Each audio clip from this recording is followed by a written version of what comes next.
Hi, welcome to the THC show with Neil. How are you all doing today? This is a show where we talk about the problems in our world, the truths about what's not quite right here. We try to provide some areas where there's some hope for us and some mechanisms to make those hopes a reality. On the show today, we have 8 out of 10 Glenn from CannaMatch.ca as usual for the 420 session. Jerry Martin will be here for the Martin Medical Moment, and very pleased today to have one of the brightest stars going on in the world of activism for the last several years. Carly Marley will be joining me from the 420 Lifestyle Show, and we'll find out all about what goes on with Carly and what makes her tick and what she thinks of the whole thing. So very happy to have that going on. I wanted to talk a little bit today about a couple of things, compassion and morals. And on the compassion side, you know, people are doing the best they can with who they are. We're all born into different circumstances. We're all born with personalities well underway. The environments that we're in shape a lot of our decision making and just who we are and how we tick. And, you know, I believe that based on who people are and where they're at and what they've been through and the environment they're in, that everybody's just doing the best they can with who they are and what they got. And the proof in that pudding to me is that if they could do better, they would do better, but they're just where they're at. And I mean, some people are lucky and some people aren't. You know, shit happens. And you never know what you're going to be born into and how that all will evolve. And we are creatures of habits, and we develop habits based on the environments that we're in. And these habits can be hard to break, and they can go with us for a long time. And some of them are helpful and are helping us survive, and others are not so helpful, and they really can hinder our progress as human beings. And you know, some people are born lucky, and some people are fortunate in how things go, and some people aren't. But but for the grace of luck or the grace of God go any one of us when we look at the people that are struggling. And you know, if you manage to be born into privilege, or if you manage to be born with a good parenting system or in a good family, if you've got resources to back you up when trouble might hit, if you've got coping mechanisms and ways to deal with things, well, you're very fortunate. And not everybody is. And we need to be compassionate towards the people that aren't so fortunate. And I know that that's a human trait, and we probably all share that when you actually find out the stories of people and what their life was like, and some people's lives are horribly tragic from the outside, and then they still manage to struggle through. And you know, there's amazing stories out there, and then there's some very sad stories out there.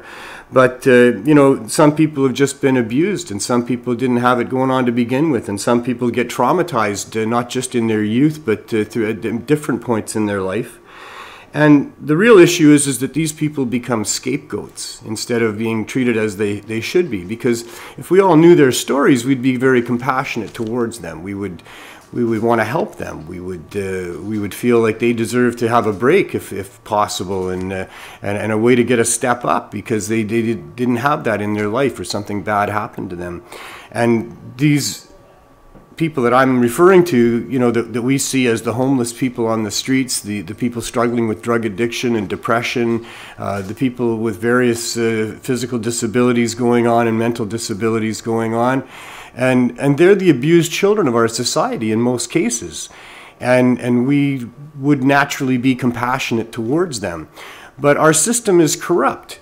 And what's happened is that these people have become scapegoats, and they've become people that those that were in favor of having their interests protected through drug prohibition, for a great example, probably the largest example, say that, you know, these are just ordinary people that made bad choices, and that the drugs are the things that are to blame, or their choices are to blame, but, you know, we really need to prohibit drugs to protect them, and really all they're doing when they're prohibiting drugs is protecting their own interests. And this is the corruption that's been going on for a very long time.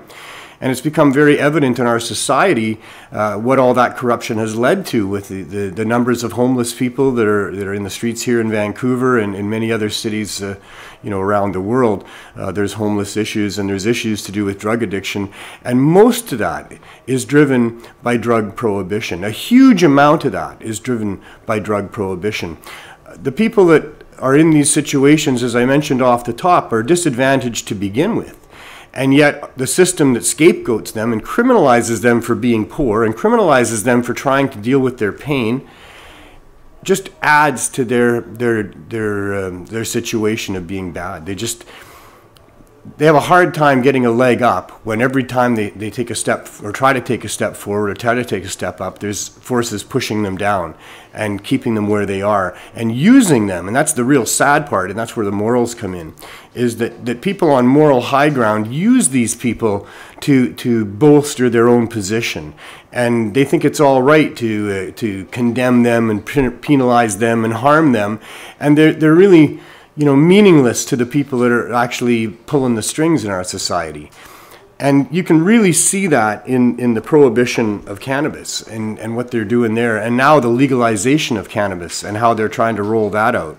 That they really don't care at all about the people that are disadvantaged in our communities, and they're the ones that we should care about the most. But because they've been scapegoated and blamed for things that they don't deserve, our society is pretty quick to jump on that bandwagon and to just blame those people for their own problems and think that we're just better than them because we made better choices, but not really recognizing the privilege that we have and all the rest of it that goes into making us successful and all that went into making people struggle. And so this is an area where we really need to address what's going on. And the moral high ground of drug prohibition, where the people that are sipping their brandy and smoking their cigars and popping their pills look down their noses and point their fingers at people that would try to find remedies that work for them through opioids, through cannabinoids, through other natural medicines. And all of that has been driven by a corrupt corporate system of manipulating people through the media and all of those kind of things to protect the interests of the brandy sellers and the cigar sellers and the people that want to have the legal drugs and make the other ones illegal, because they compete with their interests. And it's not about what's good or bad, it's about their interests, and it's always about money. It's money and control, but money and control are very similar things. They're pretty much tied together. There's a lot of those people at the top that just love the idea that they can control, masses of populations of people. But typically it's because they want to control those masses of population into exploiting them and taking the money out of their pockets and using their labor and their energy and not treating them fairly. So here we are with the now legalization of cannabis, and all it is a protection racket for corporate interests that want to move in and take over the industry and continue the profits rolling into all of the different groups that were involved in prohibition in the first place. And the sad side of it is that they're going to continue the harms that have been going on through prohibition that have resulted in this world that we have, with all these people dying from opioid addictions and tainted street drugs and bad drug deals and violent criminal gangs and all the rest of it. That all is simply a complete result of prohibition. There would be no opioid crisis if there was no drug prohibition. You can wrap your heads around that. There would be no opioid overdose crisis if it wasn't for prohibition. Our governments, on behalf of the corporations whose interests they're protecting, are directly behind the deaths of our family members and our community members with the result of tainted street drugs, because people can't get what they want in a way that is safe. And so, yeah, it's really quite disturbing that we're living in a world that is this corrupt and difficult to change. I know that you want to do something. I mean, if tearing your hair out in the middle of a TV camera would work, or maybe setting yourself on fire or something like that would work, then we might do that. Jumping up or off of buildings might work. I don't know. But I know that there's a lot of people that are really frustrated with our governments and the lack of our ability seemingly to be able to affect the policies that they bring in.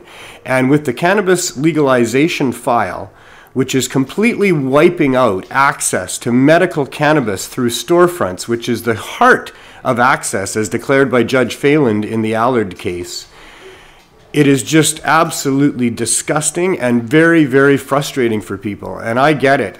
I'm fortunate because I've found some avenues and some outlets to make me feel like at least I'm kind of making a difference in a little bit of way. That maybe one of you are going to go and do something. I feel like that maybe you're going to hear something on our program and something's going to inspire you and you're going to go out and do something about it. And if enough of us go out and do something about it, then something gets done. And so, you know, I've been fortunate to be able to have this platform to do this. I didn't have it forever. I had to work at it. I had to build my own platforms and my own abilities to be able to affect change and get to the people that are influencing policy and those types of things. And I really recommend that rather than setting yourself on fire or jumping off of buildings or pulling your hair out, that you find ways that are really effective and meaningful, and that you can have some fun with it a little bit because you know that you're clever and that there's things that can really make somebody think about something and make somebody change their mind about something. If we change one mind at a time, if we keep changing one mind at a time, eventually we're going to reach critical mass and we're going to find that one person that puts us over the top, and then we're all going to get it,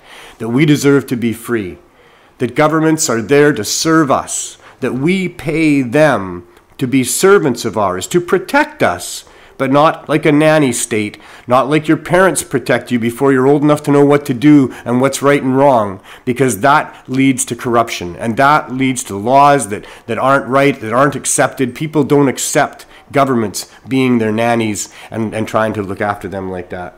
So we need to reset our democracy here. We need to really have a rethink about what public servants are for, about whether or not corporations have our best interests in mind, and whether or not our governments should be allowing corporations to have the influence over them that they do.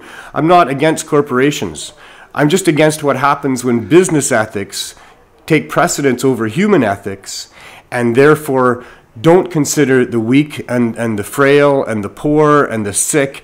And the measure of a society is how well we look after those people. And in the corporate world, those people are not profitable, and they don't enhance the bottom line. So therefore, they're expendable and they're cast off. And we need to have governments with public servants that recognize that business ethics, when extended out, will harm people, will underpay people, will employ people that don't have their rights protected, and all of the things that business ethics do when it's unchecked. And the role of a public servant in this world of ours should be to protect every individual's autonomy and sovereignty, and recognize that the corporate world and the business world will do, if it can, what it will to maximize profits at the expense of people. And that's where regulations need to be instituted, and where rules need to be put in to make sure that that can't happen. And that's a civilized society. And our society is moved beyond being civilized to being really a protection racket for the corporate elite that have had their way with our politicians and our laws. And our politicians are unaccountable. They're unlimited in what they can do. They're not transparent in their dealings, and they certainly don't have our rights as the forefront of what they're trying to achieve. They are number one trying to get reelected. They are number two trying to make sure that they satisfy those people that helped them get elected in the first place. And that's where I'm talking about the business world and the corporate world, not the individual people that vote for them, because it's those large sums and it's those big connections that really help people get elected here in this world that we have set up, that really is about parties that toe the corporate lines, and fringe parties you can vote for that really don't have a chance of making it in. And you waste your vote if you vote on the Greens or the Libertarians or these other places, and that's not right. It's not the way our democracy should be. And we need to have a better system of representation, and we need to have representatives that recognize what their role is in serving the individual rights of people and protecting us from the business ethics and the corporate ethics that have had their way and caused so much problems in our world. And we wouldn't have the opioid crisis if it wasn't for that, and we wouldn't have the attempt to wipe out the original vibrant cannabis industry and replace it with a monopoly run by corporations if we didn't have this type of corruption happening here. So we have an opportunity now to address this. They've exposed themselves, and they continue to do so.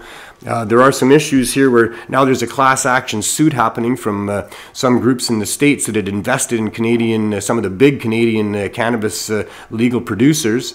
And they feel that they've been misled, that there's been deceptive business practices, and that they don't think it's right, that they should be losing as much money as they are. And so they're going to take them to court with a class action suit. I don't know how I feel about all of that. I feel like this whole system that they've implemented needs to fail, that nobody should support it, that there's no way we should accept the legalization that they've presented to us with overpriced, overpackaged, over-dried, under-cured, immoral weed, sprayed with chemicals, irradiated, and not something that you would want your sick child or anybody else to consume, and therefore nobody should consume it, because now that this is happening, the black market has really stepped it up a lot. I don't like to call it the black market. It's the green market. It's the free market. It's the real market. And those growers understand the value of organics and not chemically spraying your weed in bad ways.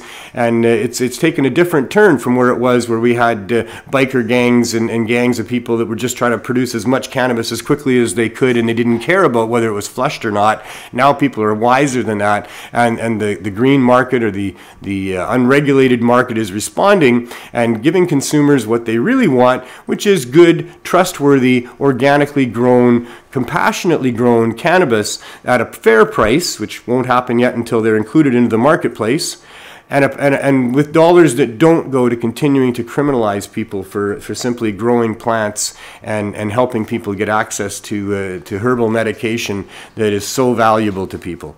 So that's going on.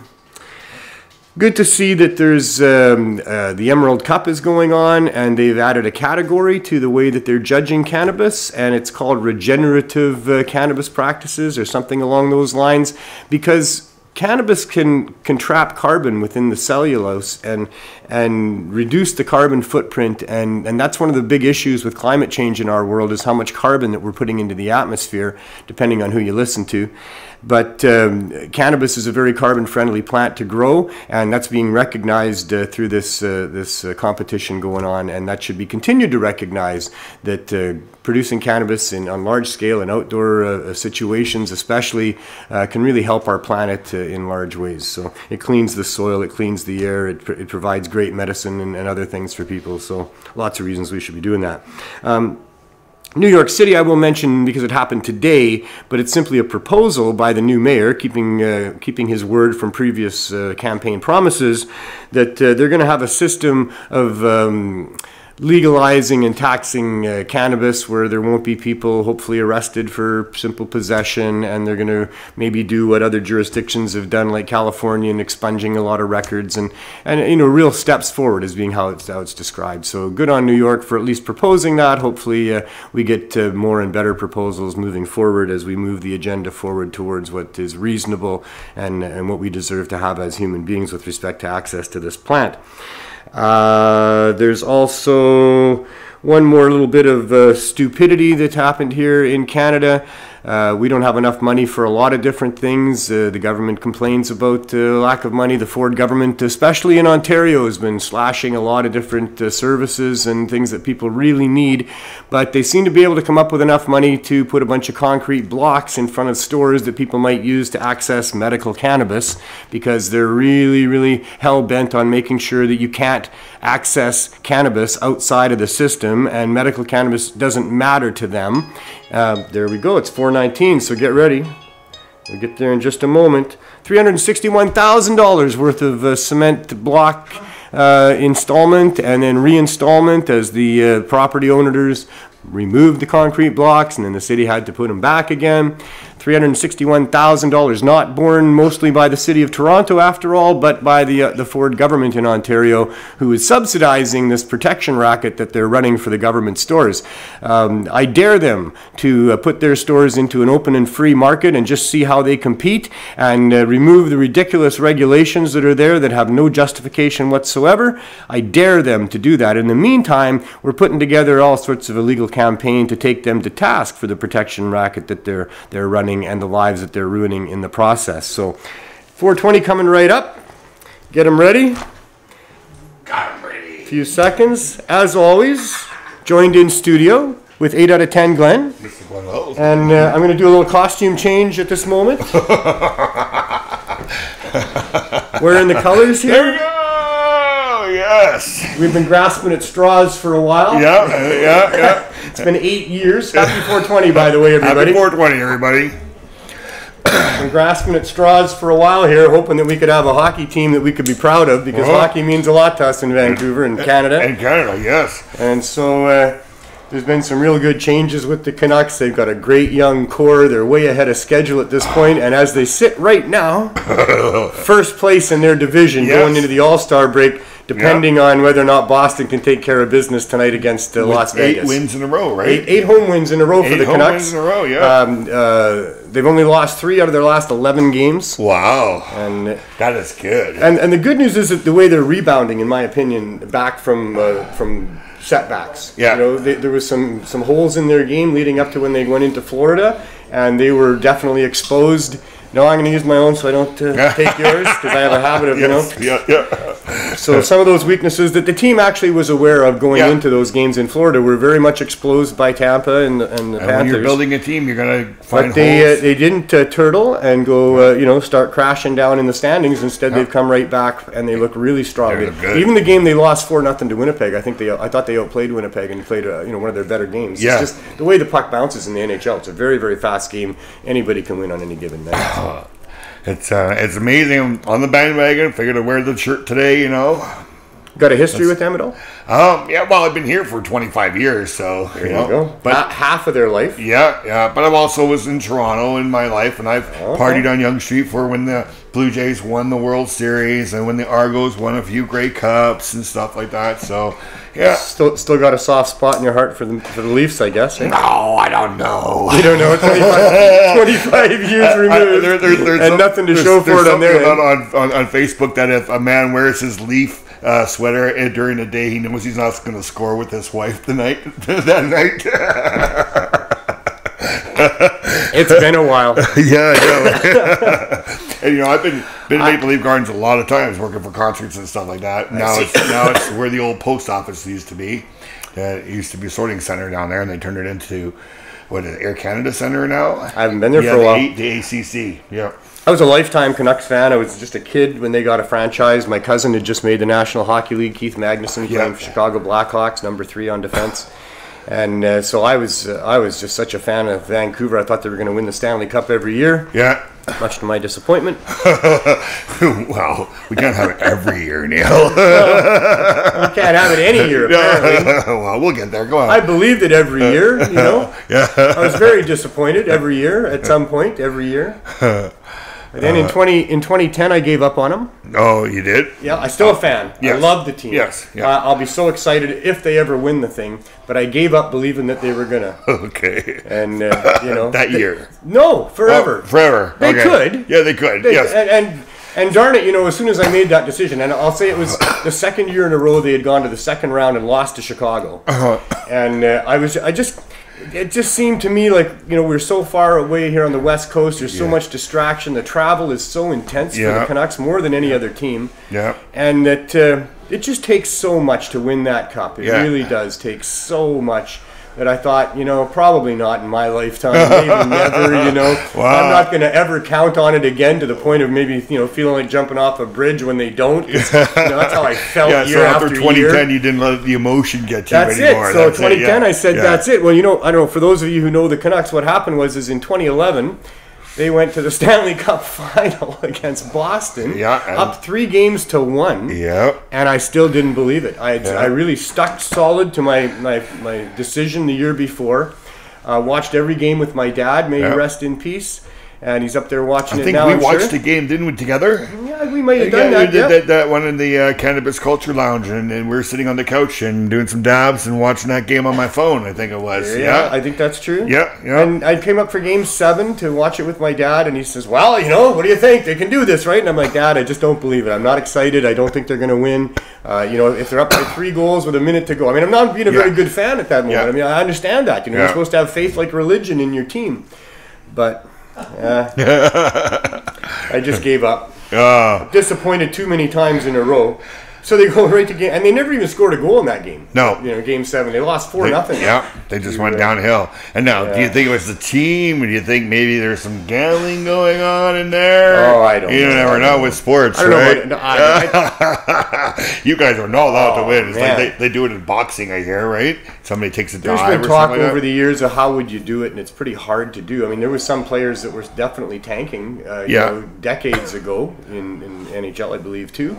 A little bit of that was going on. Pete Rose cheated in baseball or something. They say now in 2020 we got these baseball teams breaking the rules. I mean, they know that's against the rules. Yeah, somebody just did it during the Winners Atlanta or something. The last two winners of the World Series have been caught using zoom in cameras to and then decoding the signs. Yeah, and then I heard that. That's what I heard too. Yeah.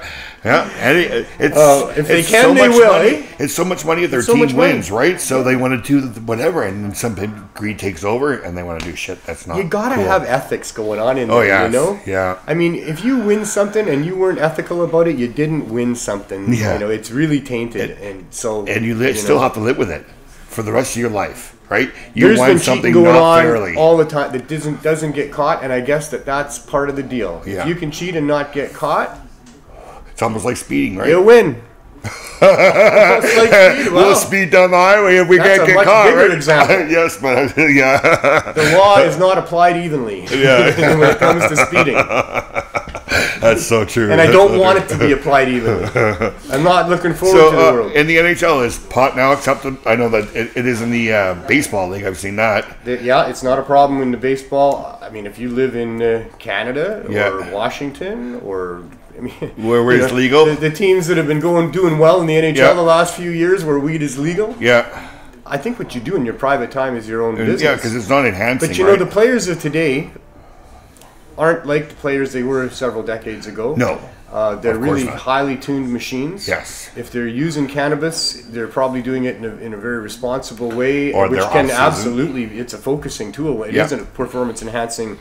Yeah. Absolutely, it's a performing enhancing drug. When used, in the right setting or whatever, right? Yeah. If it's used that way, because it gives you all kinds of different insights into things. For sure, most of the creative, high functioning people on this planet for the last number of decades have been using cannabis because they understand the effects of it. It's a creative tool for sure, and I found it that way. I used cannabis. I played hockey. Yeah. Well, some hockey players would use the CBD for pain and stuff like that, probably. Sure. Yes. Although that's a different thing than what we're talking about. Yeah. With respect to the euphoric side of it. I was just thinking of euphoria is just a word that describes a lot of things, right? Describes being excited about something. Really, it's you're excited. Yeah. But it doesn't really speak to what it is you're excited about, because there is things that you're excited about when you're smoking the weed. You're excited because you just had a little bit of a revelation about something. You just saw some humor in something you wouldn't have otherwise spotted. Yes. You become much more attuned to your environment and to what's going on, and if you use it that way and you learn how to channel it and access different strategies that you use for different things, it's a great tool to help you get through all of that. So but don't tell the athletes no. Sports.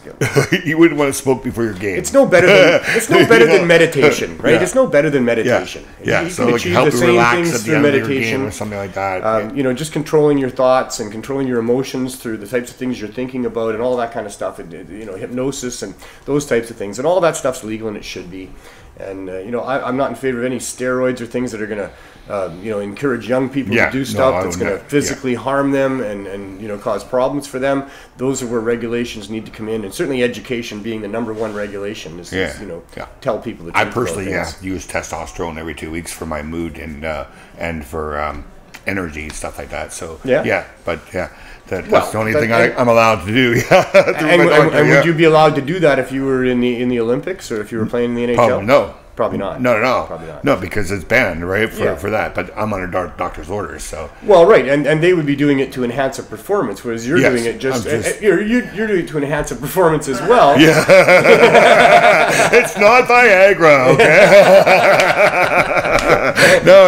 I didn't even mean it like that. Apparently, people in the 40s, men can lose testosterone, which will affect their energy and moods. You feel more depressed during the days. You get a shot every 2 weeks. It just keeps everything everything level and stuff like that. So you feel much better, right? And that's the idea, is to feel better. Yeah, much better, yeah. Whereas with athletes, they're doing it to, beat the competitor. Yes. You're doing it out of necessity. Out of necessity, better, right? yeah. That and some mushrooms. In which case... that and some mushrooms.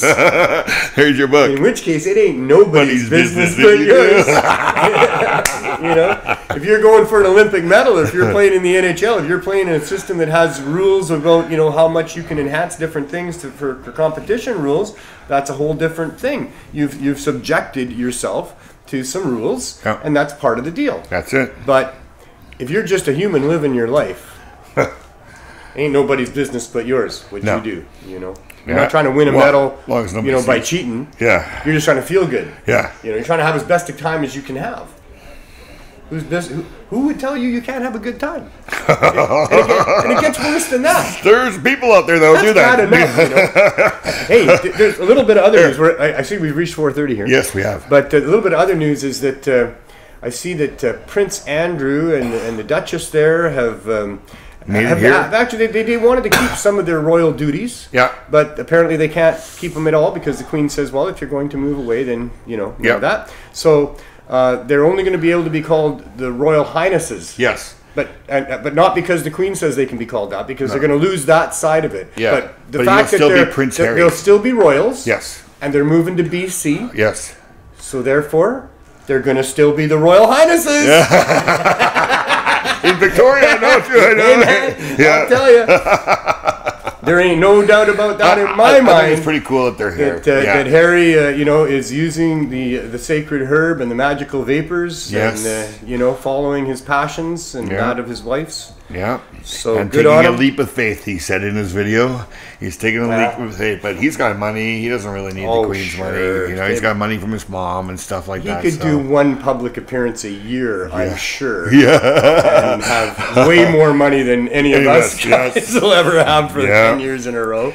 Yeah. So, that's not it. We shouldn't be paying for that kind of stuff. But no. Anyway, really maybe they can make a difference here. Maybe get him on the show. I saw that, she was here, the Duchess was here on the downtown east side at the Women's Center. Great, I know. And we've created such a buzz about cannabinoids and how they help with the opioid crisis that I would be surprised if somebody hadn't mentioned something to her during her time of talking to the women down there about what works for them and what have you. So we'll see where that goes, but... only time will tell, right? Yeah. Well, hopefully we'll continue on in first place in the division. Yes. We got a couple games in hand. Come along, start break. Games. Is it about a week? It's a week. The Canucks play again next Monday. Next Monday. 6 more days. Good. And it should be a great push. They're going to have to do something really wrong to not make the playoffs. Yes. Which is awesome for sure, because I don't think they're going to do something really wrong. I don't even want want to say something else, because I might just jinx somebody. I have not that power. I mean, somebody got hurt or something, right? No, I think that they are above any power that I have. That young core of Quinn Hughes and Elias Pettersson and Jacob Markstrom and Bo Horvat and the rest of them. Man. They are very resilient, and they're learning their lessons quicker than expected, and they're looking like a veteran team, and they're just a bunch of kids. So they're looking good. The future looks very, very bright. It's not just about being in first place for the All-Star break, and we're all so excited about that. It's not at all. It's the future. Because last year we weren't. It's the future. Yes. The future is what I'm excited about. This is going to be a team to watch for a long time. Yep. I don't know if they're going to win the Stanley Cup. I don't believe that till I see it. We'll see. But I'll certainly love it if they do. Yeah. Thank you, Ben. All right. That was awesome. Yes, we want to see you next week, sir. We'll see you next week. Just want to say a happy anniversary to Medicinal Cannabis. They're 7 years. We share on their page this show a lot. Cool. So yeah. Shout out anybody you like. Yeah. CannaMatch.ca. Yeah. Check that out, everybody. And we'll catch up with that next week. Yeah. Whenever you see the people saying hi from Germany and stuff like that, that's Medicinal Cannabis bringing in those kind of people from Australia and stuff like that. So we're pretty much worldwide. And I know that we got some watchers from around the world too. Kimron in Grenada. And by the way, Kimron.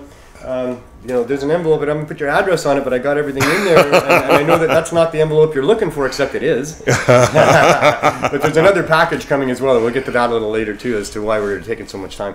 But, there's people around the world, and I'm so happy to have all of that. I welcome you all. Well, they're learning from us, being in Canada. It's all about what your rights are as a human being, and cannabis prohibition and the attempt to prohibit cannabis is the most obvious example of whether or not you're free or not. So it should be in our Constitution to be able to use cannabis cannabis to keep us healthy. Should be in absolute fundamental documents that public servants don't have the ability to interfere with what you ingest into your body. They can only interfere if you're interfering with somebody else in a significant, demonstrably harmful way. Yeah. And that's that for that. So, all right. Great, Glenn. I get out of here. We'll see you next week. See you next week. And yeah, so moving right along to the Martin medical moment. We will bring the microphone. Oh, well, am I going to bring the microphone over? Am I going to move this way? Well, if you want whatever I want, eh? All right, I'm going to talk through here for just a minute because we always do a little update on what this segment is about. And this is the Martin medical moment. And it's about medical cannabis and access to medical cannabis and how this so-called legalization has blocked people's access through storefronts to medical cannabis. And they've been shutting down dispensaries right across Canada, it should be Canada, shouldn't it? In very gruesome ways, criminally misusing public funds to protect a government monopoly that just can't stand alone in a marketplace and survive because of overpriced, overregulated, undesirable cannabis. And they're still trying to protect that interest that they have and force everybody into that. And the real sad part is the medical part, where people are having their dispensaries closed down, and that was the only way where a lot of people were getting access. And it's really horrible. I've met so many people that are just beside themselves, not knowing what to do about it, frantic and angry and scared about not being able to get the medicine that really helps them. And it's the Martin medical moment because Jerry Martin was a dispensary owner in a small town in Saskatchewan that was one of these dispensaries that was closed down. He'd been running successfully for 4 years, helping his community through strict protocols that were as close as they could be to what Health Canada was requiring for access, and wanting to be, taken into the regular marketplace and included, but in the meantime, helping people get access. And with over 1,000 members in a town of about 1,000 people in a remote area of Saskatchewan, that speaks to how great the need was and how much good he was doing there. And very disappointing that they shut him down. But they didn't just shut him down. They shut him down and they seized his properties and they've charged him and they've been holding prosecution over his head and jail time over his head for over 3 years now, and still waiting for a court date. And Jerry is good enough to come on the show just about every week with us and give us an update on what's going on with him, as we also roll around some of the other things that are going on with the court battles and access to medical cannabis. And so, Jerry, really good to see you, man. You too. How you doing, Neil? I'm doing pretty good. So I had a little bit of an experience last night. Somebody gave me a mushroom-infused chocolate. Yeah, it's a grand. And a series of sort of strange circumstances led me to having this on a shelf by my bed that ended up getting mixed up with some other chocolates that I had there. And for a little bit of comfort last night, I was munching on some chocolates while I was falling asleep. Wow. And the last one that I ate, unwrapped and ate, I had to unwrap them all. They're from that Quality Street box of chocolates. With a little mushroom sticker on it. It was in dark. It was pitch black. I just reached out where I have these things and took this wrapped chocolate and ate it. And while I was eating it, I was aware that there was something, this was something that I thought, can't be, couldn't be. But sure enough, a while later in the middle of the night, I am having the most intense, chaotic dreams. And there's colors, and there's levels, and there's lines, and there's shapes, and there's chaos, and personalities. And I keep rolling over in the bed, and to get away from it, and I'd roll to one side to get away from all the chaos, and I can momentarily, but then it comes back, and moments later I'm back into it again, and then I'm rolling over to the other side, and wow, that was something. Very, very groggy as I would wake up, and every time I rolled over, I would kind of open my eyes a little bit and go, I'm all by myself in my room. There's nobody here but me. This is not real. And so I really had quite a trip. Good. It was good. It was,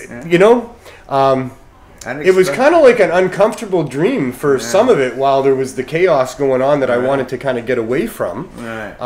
Looking back on it, it was kind of more fun than anything. Yeah. And when I woke up, quite later on in the morning, I felt really good. I felt like generally refreshed. when you're dealing with those bad experiences, it's dealing with something personal in your life. So maybe you're trying to get away from something chaotic. Oh, that could very well be true. Yeah, that could very well be true. It definitely intermingled with my dreams and with some of the stuff going on. I have a bit of a chaotic personal life sometimes, for sure, as a lot of people do. And dreams do the same thing. They put yourself into scenarios so that when you come to the real situation, you're more prepared for that, right? I felt more...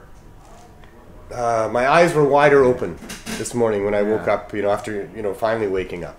I felt like I felt good, and I felt like I was a little more aware than You seem normal. alert today. I think that was an effect of it, for sure.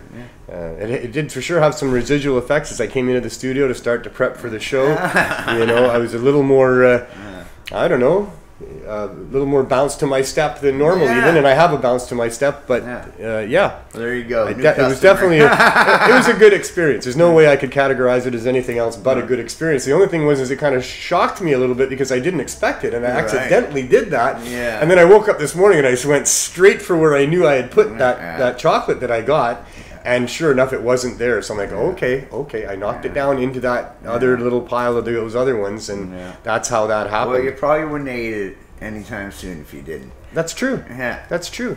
I have trouble finding space in my life where I feel that I can do something like that. Kind of like we just talked about with Glenn with the athletes, that they're so focused these days. A few decades ago, the NHL players and baseball players, they used to drink a lot. They'd smoke cigarettes, they'd party till late in the night. They didn't take conditioning very seriously before the season, and didn't take sleep very seriously during the season. But it's really changed. The level of competition is so high these days. They get paid a lot more money. The level of competition is worldwide and very steep. And they got to have everything on the ball. So if they're using weed, and I imagine a fair number of them are on occasion recreating with cannabinoids, they're doing it in the coach of the Saskatchewan Roughriders and giving them my card there. The CFL players all smoke weed. Yeah. Oh yeah, for sure. Oh yeah. That's a little. I mean, not that they're not competitive. We know a few of them Lions do for sure. Yeah, not that they're not competitive, because they are. They work hard. But they just got a little bit of a different attitude in the CFL as far as, how intense that competition. The NHL, they're playing every other night. Yeah. It is really fierce. And there's guys that are nipping at their heels. And so they've got to really be on the ball. The CFL is once a week. Not that that's not a hard thing to do, is play a real hard football game once a week. But it's once a week. And there's a lot more time and space to be able, and that's what I'm saying with mushrooms. Well, maybe they'll start using cannabis with, with kinesiology or something, sports. Absolutely, they should. If they've got some physical trauma that they're trying to deal with, absolutely, not just CBD, but the entire. Well, they don't want all their guys pumped up on, on opioids and everything else either, right? Yeah, exactly. Yeah. So, I think it's just briefly what's going on with you and your case. Nothing new, really, eh? Still waiting. Nothing really new. I know Sean's cases are the closing arguments are coming up here. And Heidi Chartrand is now waiting for the January 30th next court date to see if they can go forward. There's some funny business going on with who got what released to them, when and how, and some of the government public servants might be in a little bit of trouble for some stuff there. We'll wait and see. Can't really give any details out about that, other than there was the Chris Enns case that has a communication ban on what happened there, but the particulars of that are going to affect. So is his case over? Is it done, or publication ban on that? We don't really know what decisions have been made or what, but I know he was made an offer he wasn't allowed to talk about. Yeah, and so I'm assuming that's probably what But like I say, we can't really talk about that. But that is something that's affecting Heidi's situation, and maybe it shouldn't be, or we'll wait and see. We'll wait and see. Well, I'll get her to give me another update before the next show. Sarah McNeil has a court case coming up in Red Deer in February. Yeah, Sarah and Sean there. Yeah. So we'll see, and that's final arguments, as you say. Yeah. And I don't know if there's a firm date on that. First week of February or something. Yeah, I was just told I was given something in a time range like that. She messaged earlier there, So we'll get that right away as well. I did talk to my lawyer today. I didn't respond about the case. I did ask about it, but he may have responded by now. We're more talking about this here. I'm going to hire Paul to take over this. I see. And and briefly just about that. No, this is the new box there. It's microdosing psychedelics. Yeah, 1P LSD. It's gray area legal analog. We're looking into the exact term to use. But right? The more important thing is it's proven to be, or it's proving to be, and there's a study that's going to be done on it that it's been qualified for, be effective for people that are suffering from depression and addictions. There's been a lot of studies. Our study hasn't been approved yet. That's part of the process. But it's gone through some of the hoops? Not yet.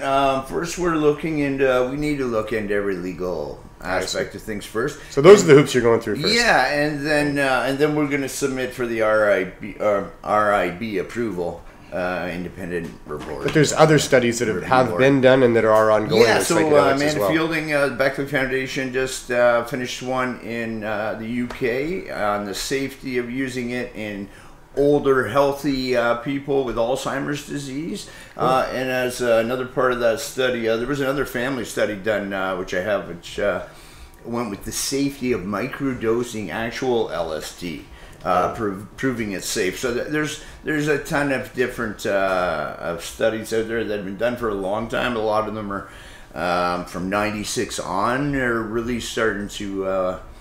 It's not a new science, but it's one that's gaining a lot of credibility and a lot of momentum. It's also, I'm reading the book, The DMT Spirit Molecule, and what he had to go, Rick Strassman had to go through to get his study done is absolutely insane. But it's down in the U.S., so he had to go through DEA and all these sort of things. So we're hoping to avoid that. But he went through some things with that too. Yeah. But again, even with that, they prove that it's completely safe, right? So, and not just that, it's proving to be effective too. And that's, very that's effective. More important thing and at low that, doses, so it's not going to impair you. It's going to enhance your abilities, not impair them. So. Yeah, exactly. Yeah, really looking forward to the results of that, and how you go forward with yours as well. So thanks, Jerry. Appreciate that. Very good of you to come in and share your time with us. One more of those real quick. Yeah. All right.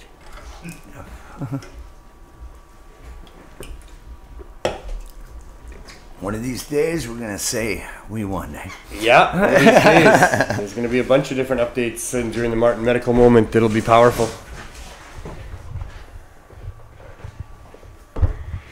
All right. Well, now we come to the main portion of the show with our featured activist of the week, and I'm very pleased to have as my guest Carly Marley. Carly is one of the youngest and brightest young activists that has come along in quite a while. For the last several years, she's been on the scene and making a huge difference in many different ways. And I'll leave it at her to tell us a lot about how she got to be where she is and what she's been doing. But she's got a lot on the go, including a show here on Pot TV. And I'll welcome her to the studio. Hi, Carly. Hi, Neil. Thanks for having me on. Oh, well, thanks for taking the time. Of course. That was quite a flattering introduction. Well, but you certainly have been. Since I met you, you've just got piled up in front of you all these different things that you've done, including your show that's so successful, one of the most successful Pot TV shows that's on air. But before we get to that, before I met you that day, how did you end up in our studio here at Pot TV offering your services, and how did you get involved with cannabis, and where are you coming from? Tell us your history. Yeah. Well, I'd always been interested in cannabis, and activism was kind of something I'd always participated in other ways in my life. From a very young age, I was interested in animal activism and participated in that for a long time. Still try to, participate. And I was so passionate about cannabis and had been using it more as a medical tool. And right around when I moved out to the West Coast, to Vancouver, I had been getting really interested in glass art. So one of the first things I did when I came to the city was kind of like, where is the dab community? I want to try dabbing. I want to find the glass artists I've been reading about. Where is it? Everyone I was meeting, I was trying to figure out where to go. So did you graduate high school? I actually did not. No, I I did see. not. Something not a lot of people know. I wouldn't have suspected that. Yeah, no, I was very goody two-shoes, and I was got great grades. I got put into the AP English program. I was in cadets. I was working 4 days a week. I was taking sing lessons, guitar lessons, piano lessons. So I was like, you know. So you went to high school. I did go to high school. You just didn't graduate high school. Yeah, it wasn't until grade 12. And then around grade 12, it was part to do with pot and other things, but I started smoking a lot of pot, and then I kind of, you know how most kids kind of have their rebellion when they're in grade 9 or 10 or maybe 11? I waited and I had it when it was like too late in high school, so I skipped way too many classes I shouldn't have, but I'd been putting a lot of pressure on myself for a young person. Right. Like a lot. Sounded like it. I was like helping out with the family business, helping manage it and run it. I was. What was the family business, if I know? It was a kids maternity consignment store that my uncle opened, and I worked there for 4 years, and it was a lot of fun, and I learned a lot. Okay. But I just kind of, when I got to grade 12, I realized between all the things I was trying to do to. By that time, you were already concerned about animal rights. And yeah. So. I was, just kind of needed a bit of a break. I was going through what a lot of young people do, when I just kind of went, fuck it, a little bit. And I think it definitely wasn't because of pot, but because of pot, I was able to find really awesome people during that time in my life and actually relax for a little bit. So it wasn't too long after that you came to the West Coast and you had an eye for glass and an enthusiasm about pot. Now, was it an enthusiasm about cannabis and how much you liked it and how much fun it was?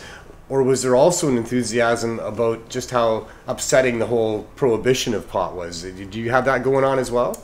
Yes, I did.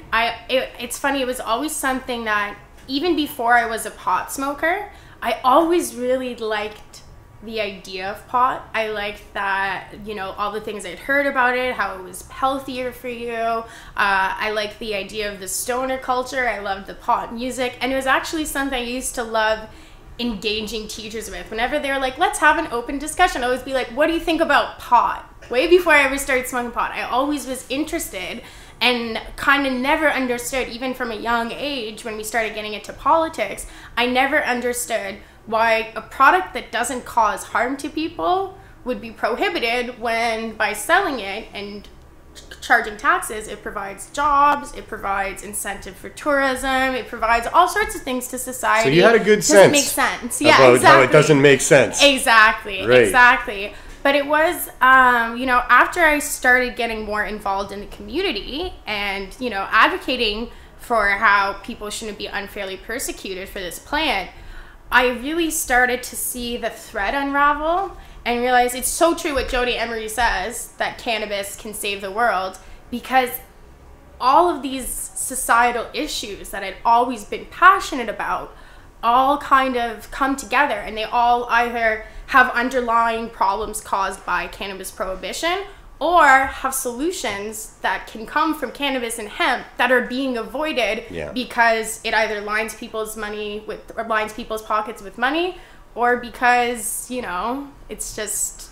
It has parallels with some of the other areas in our society where corruption has caused us problems, and it really does. And that's kind of what I'm hoping is the good thing that comes out of this exercise of so-called legalization, is a real expose of how corrupt our system is, and that our public servants can't be trusted. They need to be really monitored and scrutinized and be working within certain really strict limits up to how they can enforce laws and to who they're working for and all that kind of stuff. So we can change things with this, hopefully, because it's all about an overlying real issue of freedom for me, more than it is about any cannabis or any one of the issues where freedom is at play there. So that's really cool. And so you ended up at Cannabis Culture. Yes. Now, would that be 6 years ago? How long ago was that now? Around... I started kind of coming around and being part of the community around 6 years ago. I started working for Cannabis Culture a few months after that. I came down and I'd been like going to the Amsterdam and stuff and kind of dipping my toe in, and I just started coming to the lounge and hanging out. Wow, and you were coming to the rallies? Yeah. You were really, involved in what was going on in the community. Before I went to one of the rallies, I came to the lounge with my friends, and I saw these videos playing on the TVs in the lounge. And there's all these people partying and smoking and selling pot, and I was like, what the hell is that on the screen right there? And they're like, that's 420 Vancouver. And I'm like, sign me up. And they're like, there's a volunteer sheet over there, go for it. Yeah. So I tried to sign up, and I don't know, I have a messy handwriting. I didn't end up getting an email. And then it was probably about 3 days later that I ended up meeting Jeremiah, and we started talking about 420. He's like, we need volunteers, come. Yeah. And then that's how I ended up volunteering. That's how we know each other, and that was the start of it for me, is my introduction to you. And I've just watched you ever since then be involved in a whole bunch of areas of our activism, and really like leading the way. I mean, you're just... you're like a lot of the actors. You don't seem to have any fear of anything. We're just doing what we're doing here, and that's because it's the right thing to do. And I don't think you really think too much about the forces of evil that would be maybe not happy that you're putting a dent in their pocketbooks by trying to take away pharmaceutical sales and prohibition dollars and those kind of things. Yeah, exactly. That's exactly the sense I get. And so 2015... Cannabis Day at the Art Gallery is a day that you likely remember fairly well. Tell us about that day and your experience of it. Yeah. Well, that would have been my second protest with you guys. No, third, because we had 420 Global Marijuana March and then Cannabis Day. And it was my first Cannabis Day, and I was so excited, expecting it to be just like I'd been told, kind of like 420, but a little smaller, feels a little bit more like a family get-together rather than a big public spectacle. It had been great up until 2014. Which is what I heard. So I was really excited, and then when we got down to set up, the environment was so much different, so much more tense than what we had at 420, with the cops kind of constantly around us, watching us, people from the art gallery talking with the cops. And they were trying to keep us from setting up. They weren't going to allow the setup that we'd had for years. Exactly. Yeah. And it just started to make my blood boil so much, because it was the first time in my own experience in real life, not just through the news stories and the things I'd been seeing, where there was a powerful group of people put in charge of making us feel shitty and stigmatizing us for smoking pot. And I was looking around at this patient I'd met, and that patient I'd met, and this patient I'd met, and this person who told me about it saving their life, and this person who's clean and now in the community. And I was just like so pissed and so angry. And it was right around then that I saw you were interacting with the cop and trying to tell them to fuck off when they were trying to tell us not to set up. Well, I wouldn't, not in those kind of words. I was being nice about it. Plays more eloquently than that. But and I thought we'd agreed actually that this older VPD guy that finally showed up there, because the rest of the crew, all these groups of VPD were young, tough, sunglass wearing, arms folded across their chests, no smiling, cameras in your face, cameras and stuff. And finally there was a little more laid back older VPD guy showed up, and I went and talked to him, and I said, sir, this is not right. I mean, they're really making everybody nervous here, and there's no need for this, and there's going to be people setting up, and we're going to be selling cannabis here, because that's our protest. That's the law that we break on purpose, because it's selling cannabis to people that should be legal. And he said, yeah, he knew that, and they were gonna be okay with that. And I took that as a signal that we could now start our day like we normally would, and had done for so many years before that, like almost 20 years before that. Mm-hmm. And so set up and started helping people get cannabis, and noticing the cops were getting closer and closer, shuffling in towards me. And I thought, okay, well, this isn't a good thing. So I packed it up, sat on the grass. And is that when you started to notice that, well, because that happened pretty quick. It did. I saw the cops start approaching, and then I think it was DML was right near me, and they heard, they're coming for Neil, they're coming for Neil, they're coming for Neil. And then I just hear, hug power. And I hadn't actually practiced it before, but I'd heard it all talked about. So I just dove in and grabbed your legs and held on for dear life. I see. You and a bunch of other people. Yeah. Hug power is something that DML came up with, and we've been preaching for all the years of 420 and Cannabis Day, and that is that if the police are going to arrest somebody for a cannabis offense, we try to prevent that from happening by hugging the person that's being arrested without touching the police officer, and by having other people stand around and yell about how there's no victim here, there's no need for police here, that this is a harmless person and the laws are wrong. And then another very crucial group of people to have video cameras pointed in that direction. Yeah. And so that was essentially hug power, and we had preached that over microphones for years right at the police that were at our events, and had backed them off, with that, and nothing bad had happened until that day when it was clear that they had really practiced and trained for what to do about hug power. Yeah. I think we were at a disadvantage too, because you were sitting. So when somebody's standing up and a group of people all hugs them, then you've just got a circle of people around. The cops would have to literally take down a full group of standing people. We were at a disadvantage because you were sitting, and then we kind of piled on top of you, so they all they had to do was pile on top of us from that point. I was just trying to get up at that moment. Yeah.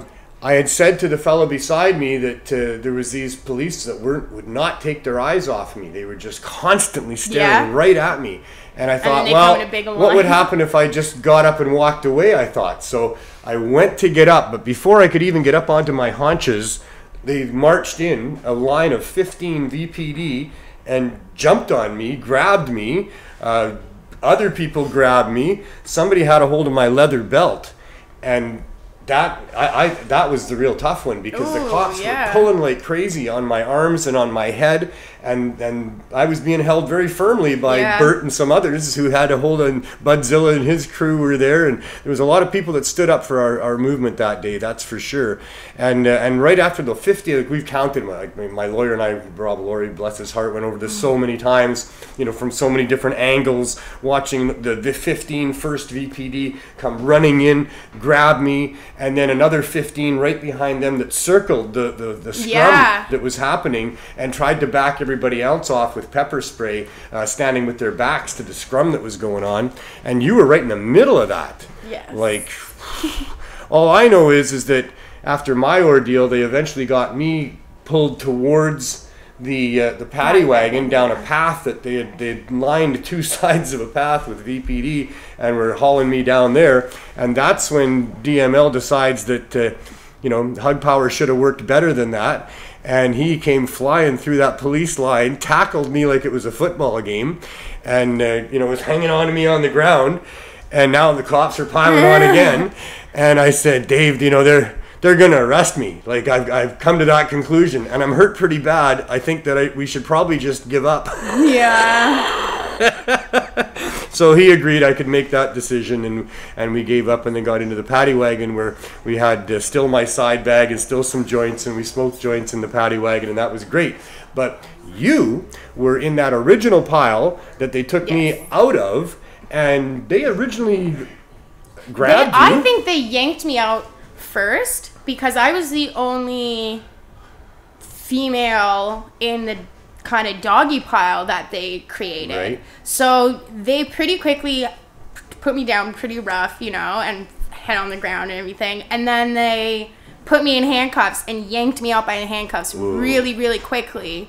So I got pulled out right before the pepper spray, and they tossed me in the back of the van.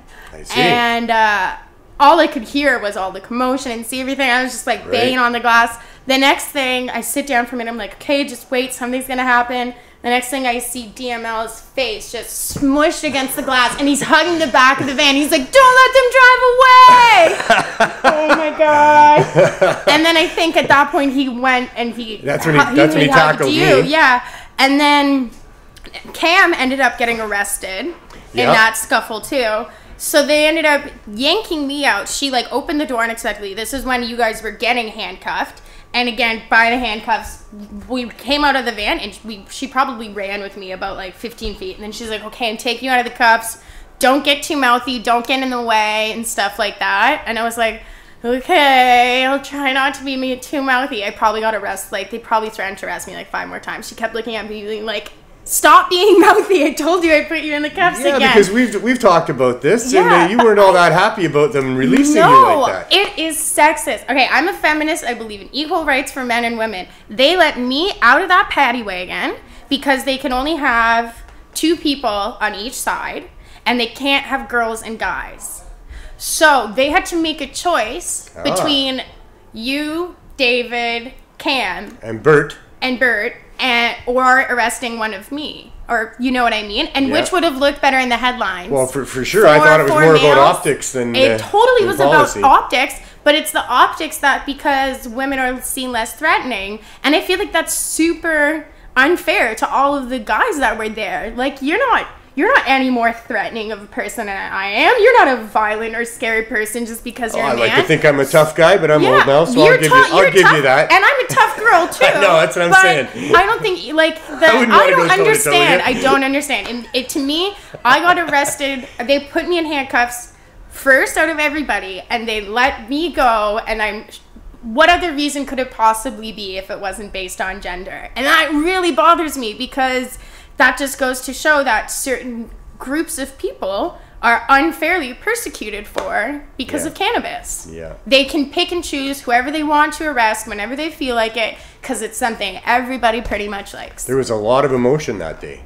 Yes, there was. A lot of emotion. One thing I regret, though, is I was so scared. I'd never been put in handcuffs before, and I hadn't been in the community long enough to see how these things go. You get put in the handcuffs, maybe you get brought down to the station. They'll get eventually you get out. You eventually get out. You know, it's not as scary as you think. Exactly, but I wasn't aware of this. So my picture, I looked so terrified. And then, like, it was, I don't know, it probably would have been a couple years after that, or maybe a year and a half after that, Erin Goodwin got her arrest photo. Right. And she's got this gorgeous smile on and throwing up the peace sign. And I'm like, fuck, why didn't I do that? That looks so much better. So next time I get arrested, I'll try to get a better picture for you guys.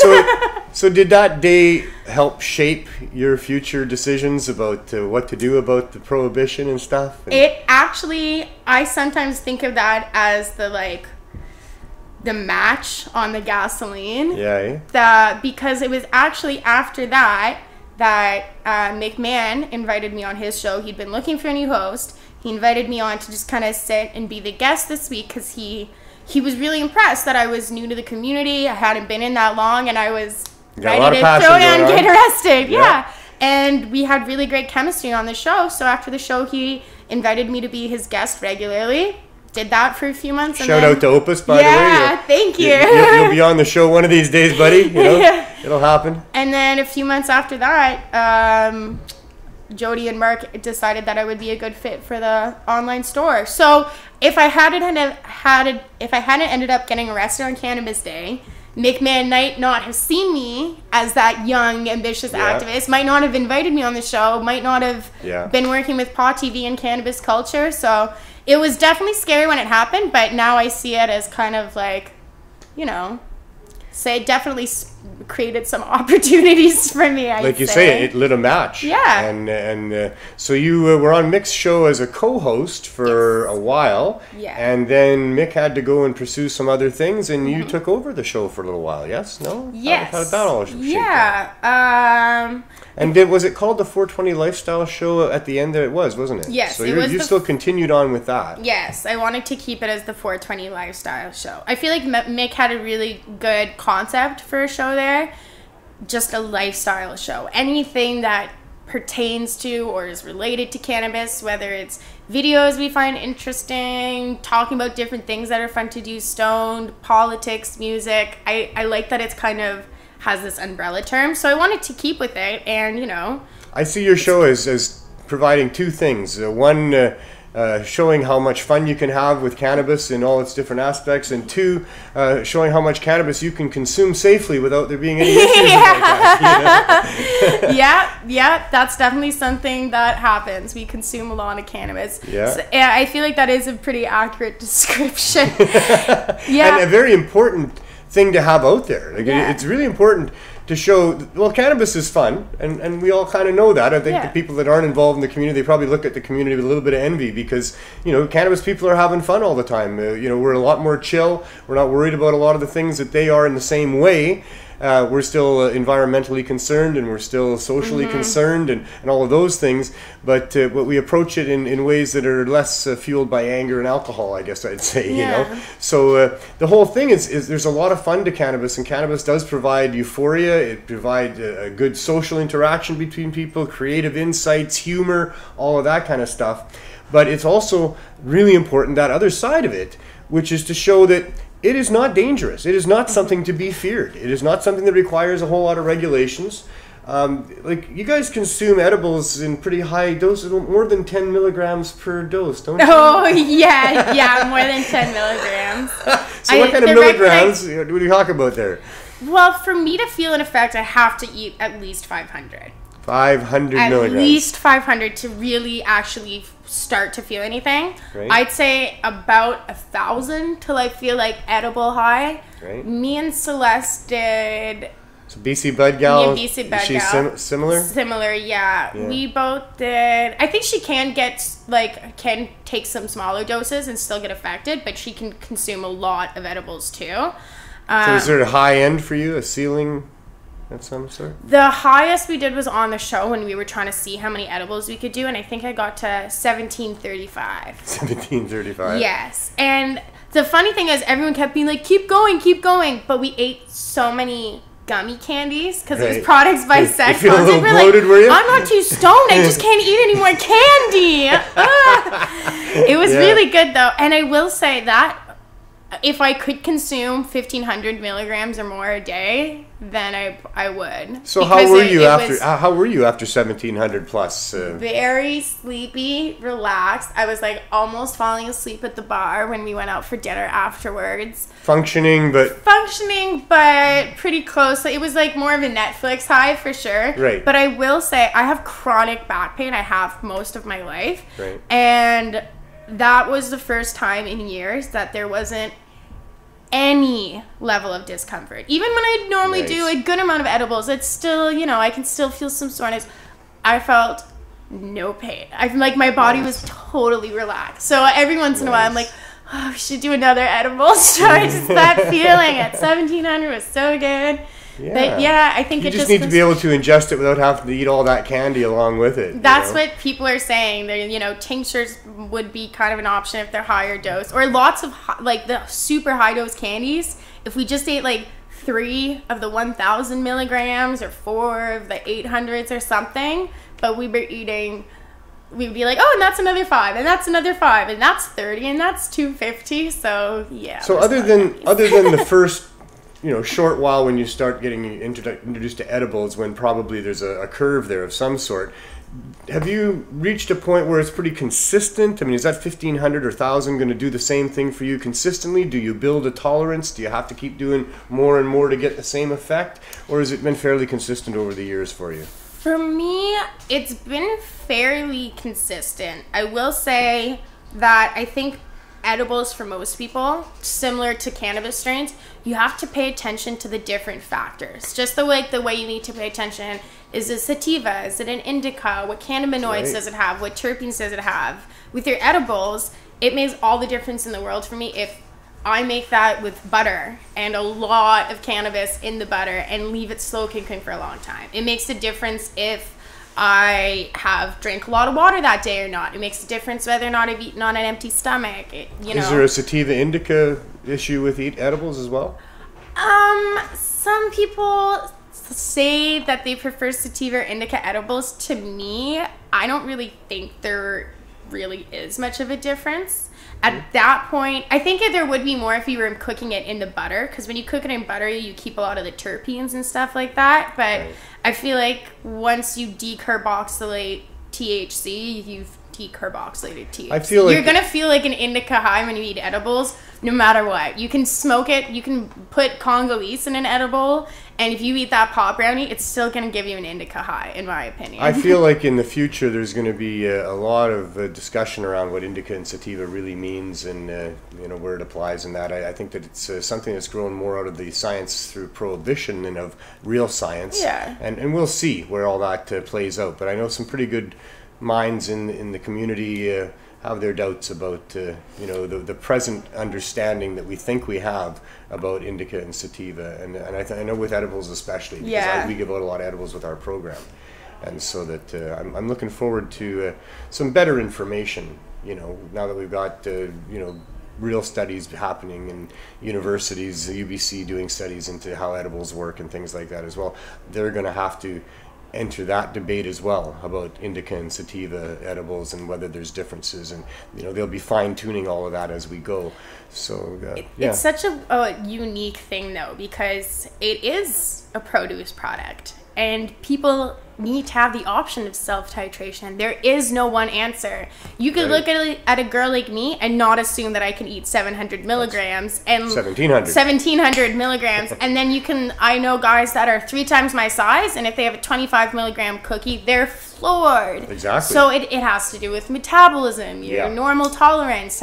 If I eat something that's really rich, doesn't affect me as much because I love rich food. If I eat something that's really sugary or an infused beverage, I'm not as good at drinking water as I should be. That will get me really stoned because my body absorbs it quicker. So it would be kind of like doing a study on what are the effects of coffee. It's like, well, it makes you energetic. If you drink too much, you're going to get anxious. What are the effects of edibles? If I think there is fine points in science and stuff like that we can figure out, but I think a lot of it is test and see what works for you.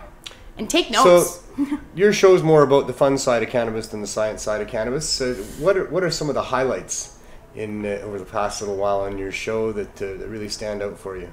You've done some broadcasting, I think, from some of our events and from some other events, and so tell us some things that you've covered that made your day, sort of thing. Some of the more recent things, or just whatever you. Well, I will say we do. You have fun. People want to hear about having fun. See, how much fun have you had? I like the idea. I like the idea of educating while entertaining. You know, so we do a lot of fun things. Like I love making our bongs. I love coming up with our fruit bongs and stuff because it's a fun way to get into the science. How many different types of fruit have you made bongs out of? Oh my gosh, I don't know. We have more difficulty now having people suggest food to us because we've used most fruits and vegetables. Not much left, eh? There's not. We've done some unique ones. We've done multiple kinds of watermelon. We did one show where we had like 3 different kinds of apples. We've done mangoes. We've done... So what works the best? My favorite is dabbing through an orange. And I honestly take note of this. When you go camping, just bring a banger, your torch, and an orange, I swear. I see. So normally, a lot of the time, because we would use some of them for bongs, some of them as pipes, some of them as dab rigs, I wanted to use the orange as a dab rig because I thought, orange terpenes with dabs? Yeah. And a lot of the time with dab rigs, we'd find like the mango, once it gets to this certain point, it doesn't have a lot of space for it to go because it's not like a bong or a pipe where it's got this little bowl for the extracts to fall into. It just kind of got clogged and stuff after a while. Right. Whereas the orange, I just poked 2 little holes and it naturally has this airflow to it, so it worked really well without having to do a bunch of carving. And the pulp, so the orange, acted as like a natural filter, so there was no like extracts getting on my teeth, there was no clogging. Tasted amazing. It took me like 2 minutes to make. 10 out of 10. Definitely gonna. I keep saying I'm gonna do it, but I haven't done it yet. But an orange when you're camping would be a perfect way to keep your heady glass at home. Wow. That was one of my favorites. We also, what was another fun thing that we did? This one wasn't recent, but this one was also fun. When the conservative MP said that you could smoke pot through a toaster oven. Obviously, we're going to put that to the test. So we brought a toaster oven down, and we did manage to get it to smoke a bit. David actually took the bud and put it on the element. It was very hot. It smelled like a campfire. We did get some hoots. Not the most effective way to smoke your cannabis, but if little Sounds Johnny, dangerous. I'd say so. If little Johnny, in theory, wanted to put a bud in the toaster oven, I guess he could. We found out. See, so we do have fun. But Did we're you try a poking fun at conventional the toaster as politics. well? No, I feel like though A conventional toaster Maybe. might be an idea. Maybe. I've lit a lot of joints off conventional toasters. I mean, if you before. put when some you got sort no of a lighter, hood you over just like to put it capture down. it. I mean, That's true. until it actually starts to It was combust, not the right it would be temperature. more like vapor. Yeah, it was not the right temperature. Maybe a conventional toaster is a cheap vaporizer. It definitely was a bird and not a vapor. Don't let the health minister find out about that. Yeah. Yeah.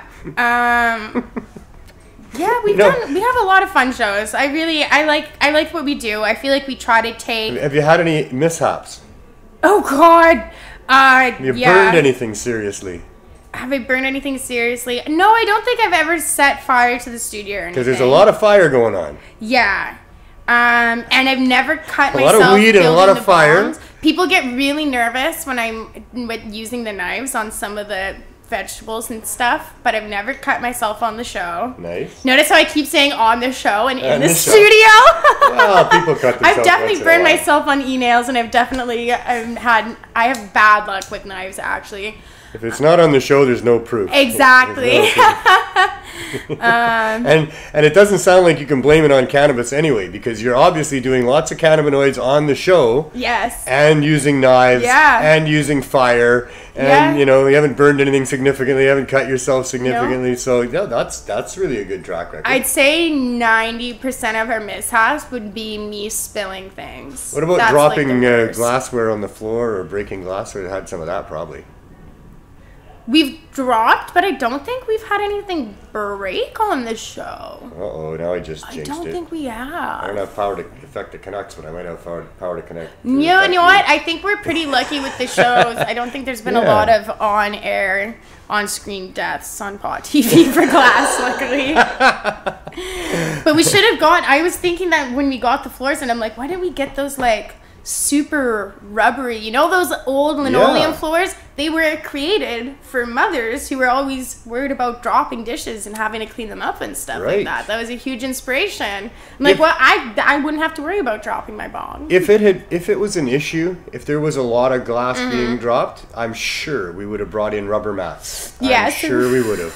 I gotta There say, is most people are a pretty little good. bit. I've had a couple of mishaps myself over the last couple decades here. I'm Me responsible for breaking a couple of the nice pipes. Me too. We're so- actually, I think you and I together probably cut the same person's A collection really in good half. record going for it, Yeah. I did the first decade without breaking a thing.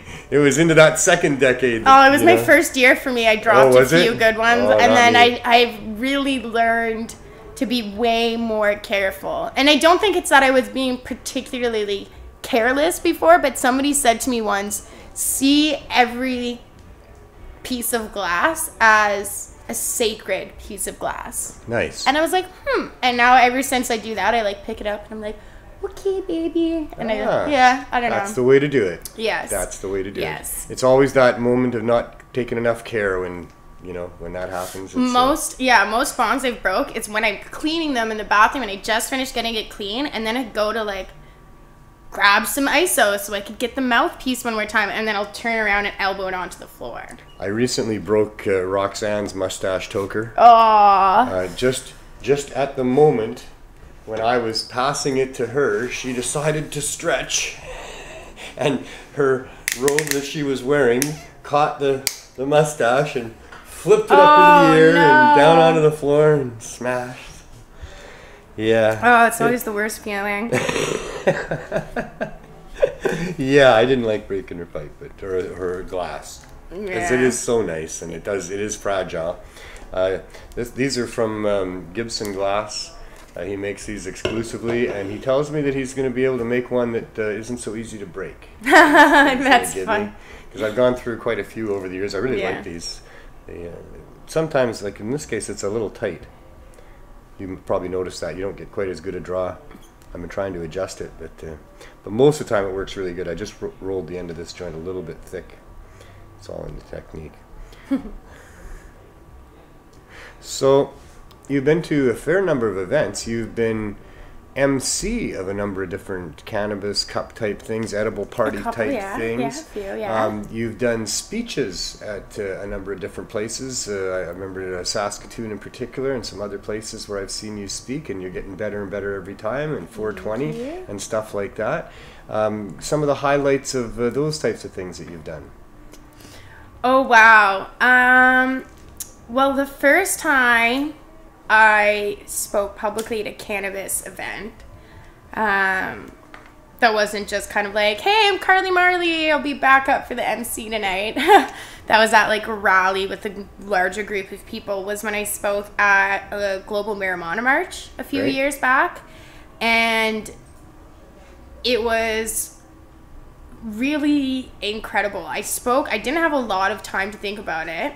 I can't remember if it was you or Greg who would invite it. It was you, okay. And I didn't have a lot of time to think. So I kind of ended up just speaking from the heart. And the reaction from the crowd was so awesome. And were you nervous ahead of time when I asked you to get up? So nervous. And did you feel empowered afterwards? Very. Nice.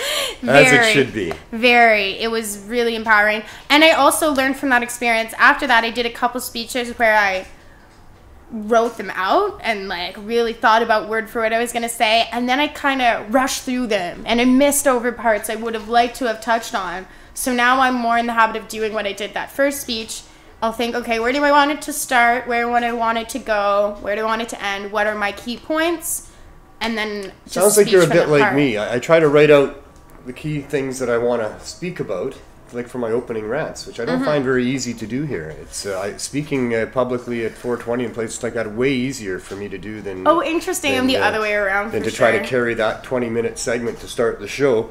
And so I do that, and I think when I'm writing it down that I'm going to have no trouble just going off of that little note and expanding and saying all the things that I would normally say because these rants that I'm having, this is me, that's my conversations with people. That's what I talk about when I'm talking with people about what's right and wrong about things here.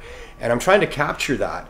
And there's a whole bunch of different nuances to it. And if I'm doing a speech, then I feel like I have the time. I don't feel like I have the pressure. I feel like I have faces looking at me that you know are responding to me, and I'm talking to them, and I'm clear, present, in control. Everything's kind of slowed down, like maybe a hockey player when the goalie is like a beach ball sort of thing.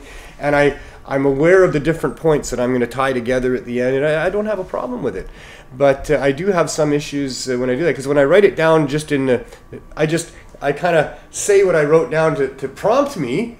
And then it doesn't really prompt me like it should, and I'm quickly going to the next one that I wrote down, and there's a whole couple paragraphs in there. I could have said about that. I know. So I'm trying to perfect that. Every time is practice. Everything I do is just practice. But you've been getting really good at it. Your last number of speeches, you're much more in control, and you're conveying the information, because we are just conveyors of information. That's what we're trying to do. We've been given this information, and we've got to get it out and get it to people, because it's very, very important. And if we don't, well, lives are going to be lost, basically, right? It's pressure, but I'm able to channel it into a good pressure when I'm face to face with somebody. I have a little bit more difficulty when it's just a camera in front of me. So I feel like I'm more willing to screw up a little bit in front of the camera, if that makes sense. I feel a little bit more relaxed in front of the camera. It's easier to forget there's people watching you when you're looking into an audience and you're like, oh wow, there's like thousands of people and they want me to entertain them for the next little bit, and I have to be compelled. That's kind of scary to me. The other really crazy, impactful speech I did was the one I did last year at 420, because that was my first 420 speech, and I was so scared. It was the biggest group of people I've ever spoken in front of, more than just 2 words. That's a bigger group of people than most activists get to speak in front of. That was huge. And the thing was, I looked out and there was just a sea of people, and I spoke, and they all responded so well, and it was amazing.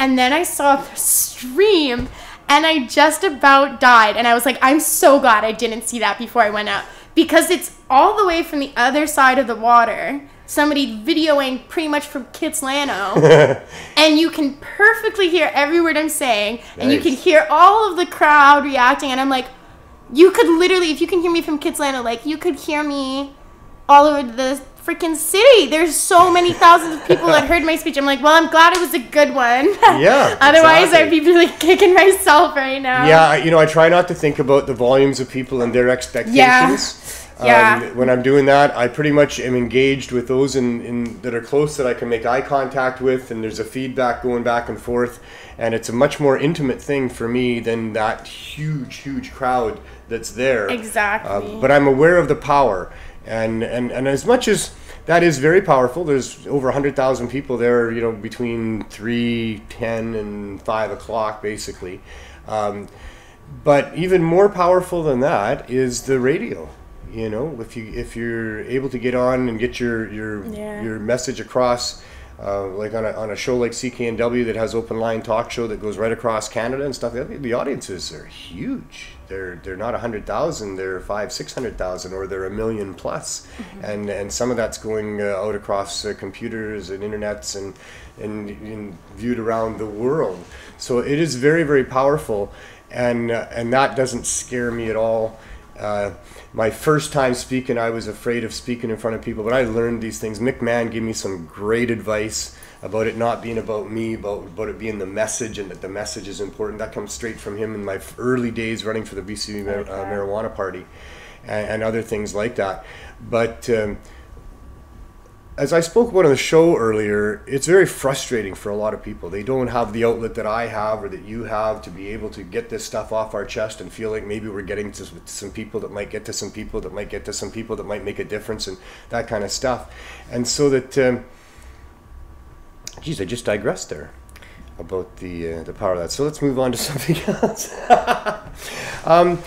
You worked for Cannabis Culture. That was funny that happened there like that I just regressed. It happens. It doesn't happen very often, but it sure did right there. And there's a good point in there, and probably you can figure it out if you were following me anyway, where I was going with that. You work for Cannabis Culture. Besides doing your show, you do several things. One of the things you do shipping and things like that. Manage the online store and how's that doing going? All the shipping. It's going well. I'm actually focusing more of my time onto that right now. Okay. Yeah, it's been a lot. It's a lot of work running I know a you're website. so busy. Yeah, and I feel like a lot of the time, because Cannabis Culture is a known brand and we've been around for a long time, they assume that our online store is this like massive operation, but it's not. It's just me in the basement trying to get shit with done. a whole bunch of boxes and a whole bunch of things and a whole long list of stuff to do, which brings me to Kim Ron. Hi, Kim Ron. Kim Ron is a friend now of mine in Grenada there. He's an activist, works out of a parish and trying to get rights for cannabis users and people in general. And he contacted me, and he's been watching the show. He's been watching what I've been doing and others activists here for about 9 years, he says. And they would really like some cannabis magazines, some Cannabis Culture magazines, or other types of paperwork that wouldn't be too much to ship. And Jody and Jeremiah gave me the go-ahead to go ahead and ship it to him at no cost. And so I'm sorry if you get flooded with a whole bunch of other requests like that, but they all have to come through me. I'll filter all of that. In this case, very happy to be trying to provide that, because that can go a long ways in helping a community that maybe doesn't have access to this type of information the way that other places might. And so one of the things on your list will be to send a package to Kim Ron, and I've got an envelope for him as well that I'm going to send off right away tomorrow. And I just wanted to verify a few things that are in there for him before I did that. So shipping involves sending Cannabis Culture products that are sold from the store and other things that aren't sold from the store as well? Yeah, we do have some things that aren't carried in the store. There are some products that differ in the store and online. Part of that is because we were able to get certain things in, like order things in as the orders come in kind of thing. That's why sometimes there's a little delay for the shipping, but it allows us to give our customers way more options. Right. We do have a lot of the one-of-the-kind pieces up on there and everything like that. So you'll ship glass? Yes, I'll ship glass, and we take very, very, very precautious steps, especially with the one-of-a-kind piece. If anyone's nervous to order bong online, ours get there in one piece. I promise you that. I do very thorough and very discreet shipping, so you never have to worry about that. Cool. Unmarked boxes, and everything is like quadruple layered. Every bong body is put like in another box or carefully surrounded by more cardboard or something. Everything's like double packaged. Yeah, especially the one of the kind. It could fall off a truck and roll down the road for a mile and it would still be okay, pretty much. That's what I envision that Canada Post does with most of the Just packages. throw it in the back of a truck. Yeah, when I first started working, my line would always be, because I'd be nervous when I first started packaging, wondering if something would get there, and I would pass someone a box and be like, do you think you could play basketball with this? If the answer is no, it needs more bubble wrap. Right, there you go. Yeah. Nice. So, are there deals? Do you have online, like sales in the online store? Yeah. You have sales in the downstairs store? We actually, I'd say we have more sales on the online store, maybe even. The in-store has a store sale coming up right now. We're going to be renovating the store soon. So we're going to be closed for a little while, and we're going to be doing a big... So the main store downstairs is going to be closed for a while? Just, yeah, for like, I think it's like a week or so. They're going to be doing renovations. Just be aware of that if you're coming to town here. That there's still the lounge upstairs. I think it's the first week of February. They're going to be...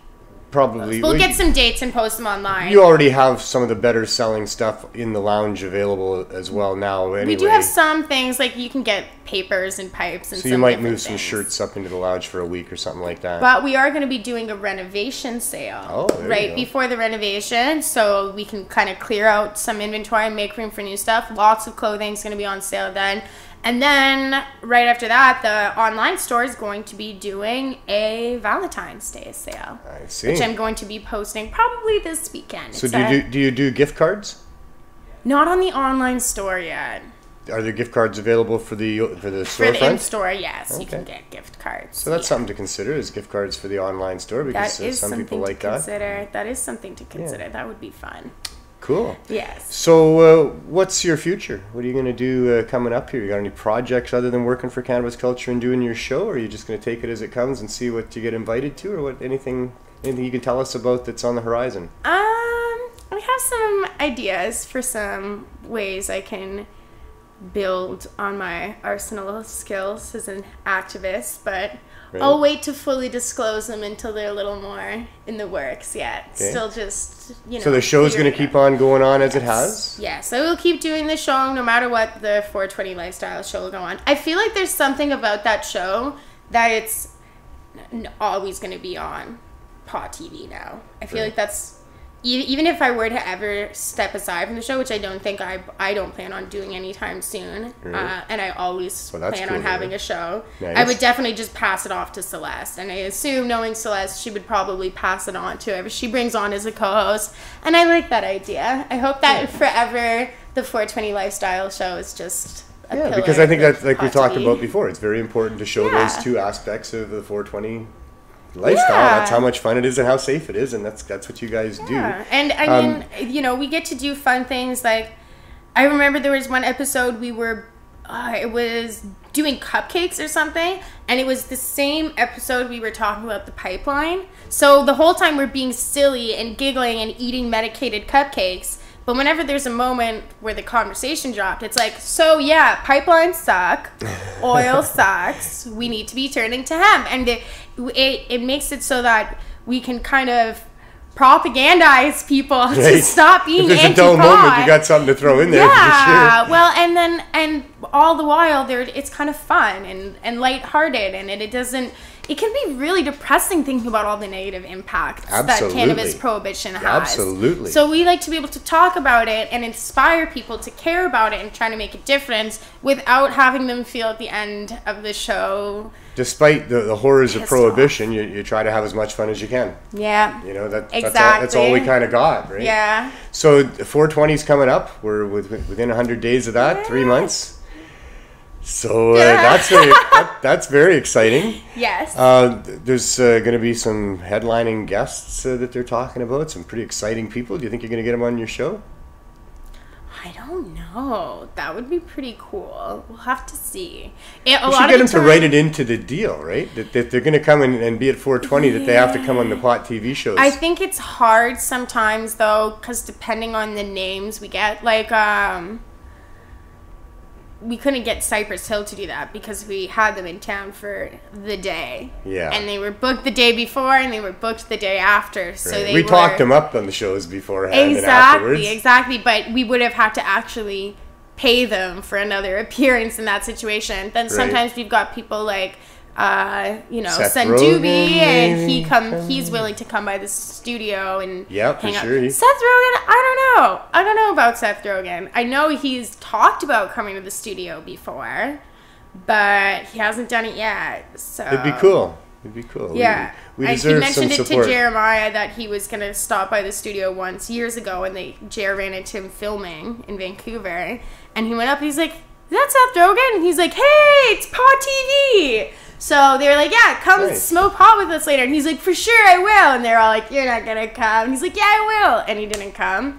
And him and Celeste have chat a couple times on Instagram, and he mentioned that he would try to stop by at some point, maybe, but I don't know if they're still chatting, because she kind of gave him shit for working with an LP and gave him shit. She's like, "You're a real stoner. How can you be selling people crappy product from a company that has this reputation?" And apparently hasn't responded. So I don't know. Yeah. Seth Rogen's a maybe. Yeah, he's aware this could be an amazing year, actually. I mean, it's already the times they've been a-changing for a while. Everyone needs to go tweet at Joe Rogan.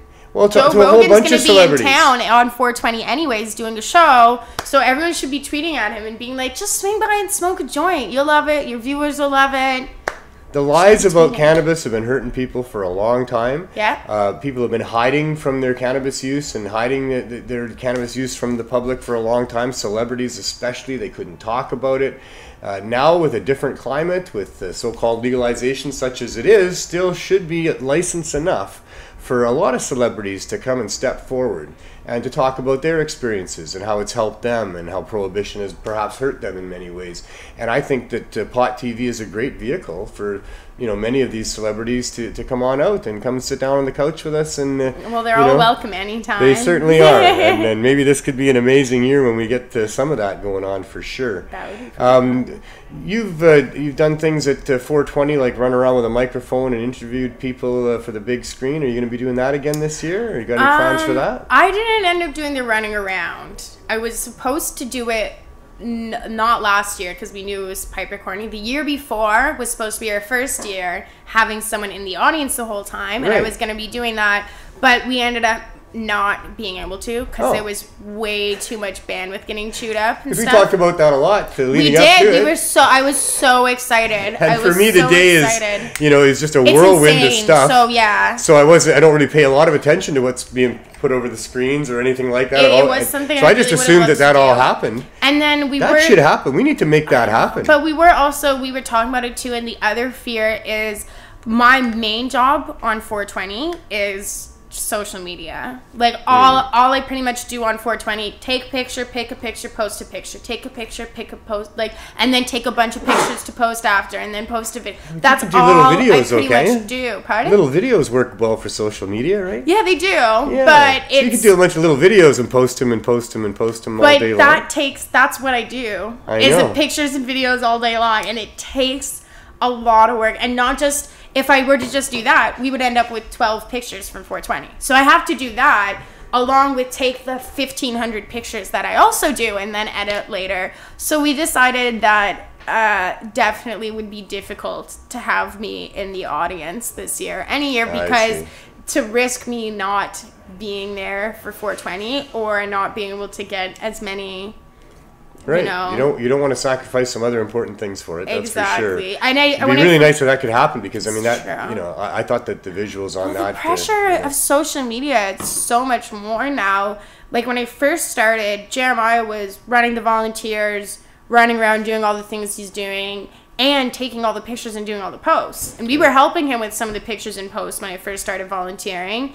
But now, and then I kind of took over the volunteers and was doing that a lot and was doing the pictures. And now it's like I I'll come to volunteer meetings and they know who I am and stuff, but they aren't running up to me, seeing me as the go-to volunteer person anymore. That's really kind of more falling on your shoulders now, Neil. So it's like, because I don't have time to do anything but the social media.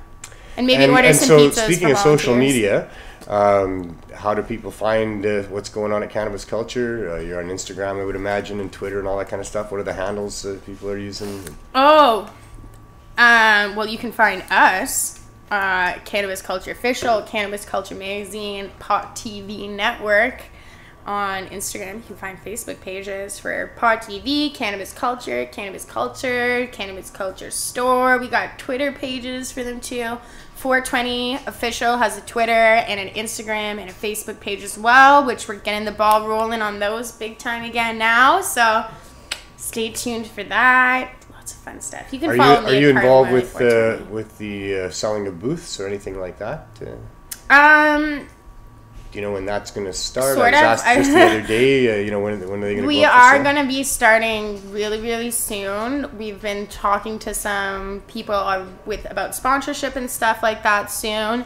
I bugged Jeremiah a whole bunch to try to come on my show or send me some more details on Monday, but we're still working out some of the fine points. So I think Friday on Jeremiah's show, he'll probably discuss some more of that, but I do know that we do have some sponsorship packages available now. Some of our sponsorship and there's some packages exciting rumors about who might be helping us out entertainment wise this year. I've heard a few different rumors, and they're all really if you're thinking of sponsoring rumors. 420, that we have a huge audience, you'll really get a lot of recognition and notice if you're sponsoring 420, and it's the thing to do. Well, and it's an interesting thing too, because this year we noticed that some of the companies still in the gray area are a little more nervous. So we wanted to provide more options for companies in the legal market to advertise without breaking the laws around advertising. Yeah, a lot of a mix, because it's a mix. There could potentially, if 420 is family friendly, the smoking, the vendors, all that is not for kids. But if a hippie mom wants to spend the day at the beach with her kid there, we're not going to stop them. That's totally their decision and up to them, and does not impact the child. So there are kids around. Oh, so lots it's very family friendly. Yeah, so we're still at a beach on a park. So the only concern was in selling to kids. Exactly, which we don't. But those companies still, out of respect some companies for the parents, still have to be careful. Exactly. We try not that cannabis really hurts kids in any significant way, like some of the other things do. Most people's but just out of respect for parents, that it's the human beings that are under the age of 16 deserve not to be interfered with, outside of the family when it comes to things like that. Agreed. And we do feel that way and respect that.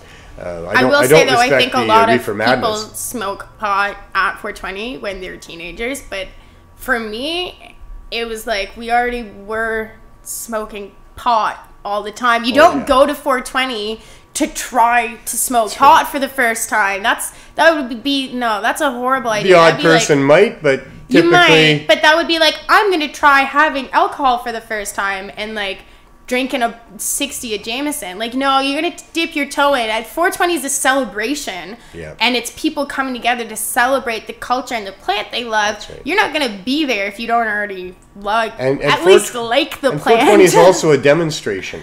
And we demonstrate the safety of cannabis, and there's never been kids hurt or anything like that. Cannabis is not alcohol, and I know just about every reasonable parent I've ever met will tell you they'd much rather their kids were getting involved with cannabis than alcohol at any time. Well, Carly, it's been quite a run for the last several years, and you got so much more to come. I can't wait to see how we turn the tables on these prohibitionist bastards, because you're at the forefront of getting that done, and I really appreciate all the efforts so far. And like I say, I can't wait to see more of your show and more of what you do in helping us do this. You really put a very kind and passionate face on the the So thank you very much. Thanks for taking the time to come on the show. Of course, you're a very busy woman, so I appreciate it a lot. Thanks, Neil. It was great. I'm very happy to come on. Super. We'll do it again sometime, in the year to follow. I only do one a week, so it takes a while to schedule things in. But we'll do a revisit of all my guests eventually. I'm going to run out of guests eventually. I'll have to recycle them all back in. It happens. It feels like you've got unlimited numbers of people, and then you get a few new cards, and then after like 6 months, 8 months, 9 months, you're like, oh, once a week adds up pretty fast. It does. I think this is like the 23rd time I've interviewed people on the show. It's 23 times I've had to arrange for a guest. And there's still a bunch of people out there that I really want to have on, that have a lot of things to contribute and help to inform the audience about, and looking forward to all of that. But I also really do want to go back and revisit yourself and many of the other guests that I've had, and have a, find out what's new a year from now after the first visit or something like that. That sounds good to Thanks a lot. Thank you. Have as much fun as you can. Thank you. You as well. All right. See ya. See ya. Thank you so much. Appreciate it. We'll put a good review down. Those are 5 milligrams each, and there's 20 of those. 100 milligrams. Socks. God bless you.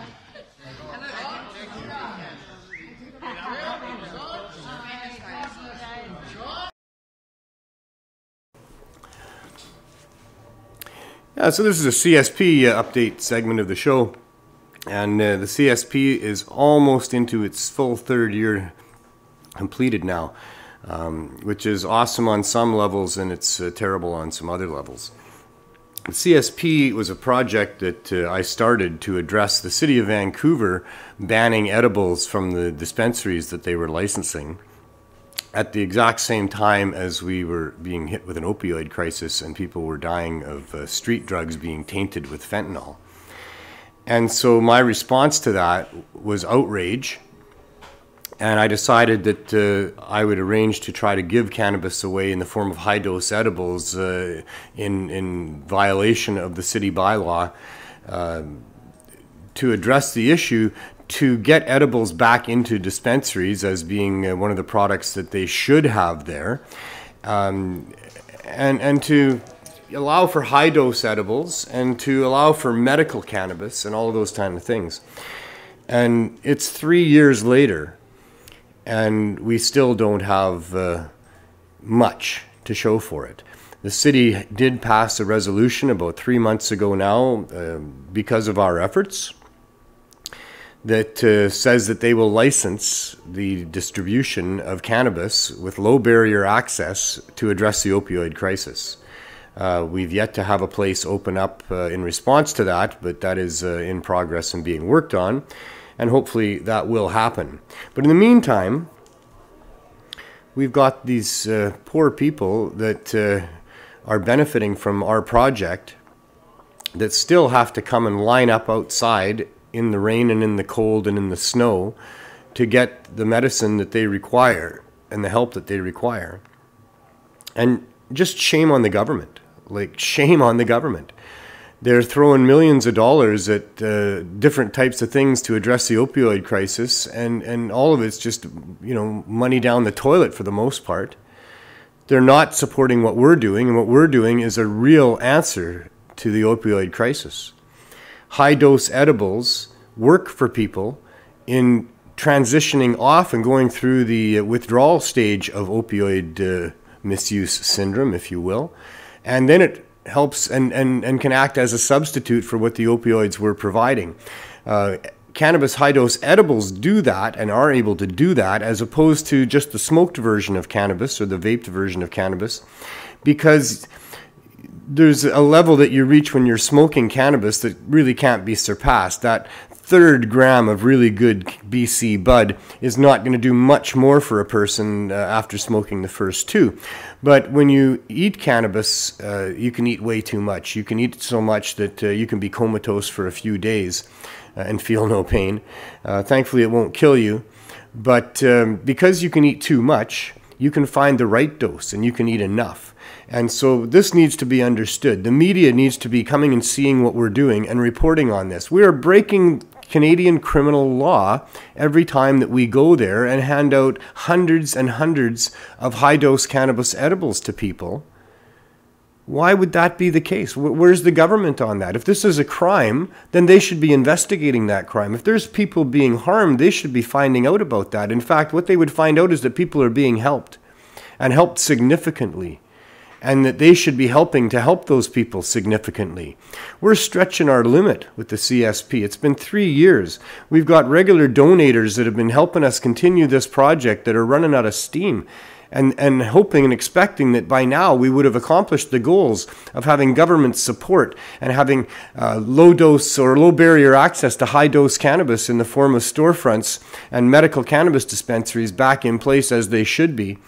It's taking too long, and it's rather disgusting to me that our governments don't come and find out what we're doing and recognize the value in what we're doing and do what they should be doing as public servants in helping us help these people. This is a community-driven effort. It's completely run by volunteers. It's completely stocked by donations, and it's a wonderful thing to see in action. But it's a disgusting thing that our governments are not involved in helping us, and in fact are actively shutting down access to exactly what we're proving people can use and help and be helped with. So shame on them for doing that. You know, it's the measure of a society how you treat the least able to help themselves. And that measure is not being met very well by our public servants and our government when you look at the struggling people and the laws that hurt them and the stigmatization that's put on them and the scapegoating that goes on in blaming them for why we need to protect people from drugs. And it's just a real shame. So thank you so much to the volunteers that have helped make this project what it is. Thank you so much to the donators that continue to help. Sporadic, random donations are very important. Getting something once in a while, a couple hundred cookies, 100 of this edible that isn't fit for sale for whatever reason, but is still absolutely fit for consumption and will help people. Those types of things will really help us. We've lost our two main flower donators because of circumstance and because of government oppression, and we could use some help with that as well. So any flowers or shake or trim or things like that you think would help us, that you'd like to help people with, we'd be more than happy to have that. So thanks to you, and thanks for everybody that's involved in that project. Coming events. Okay, I'm going to do this, Neil. We're going to have a little bit of a costume change right on set. There we go. 420 is the big one, and it's coming up. We're about 90 days away from that, and 420 everywhere. Should be something that people should get behind.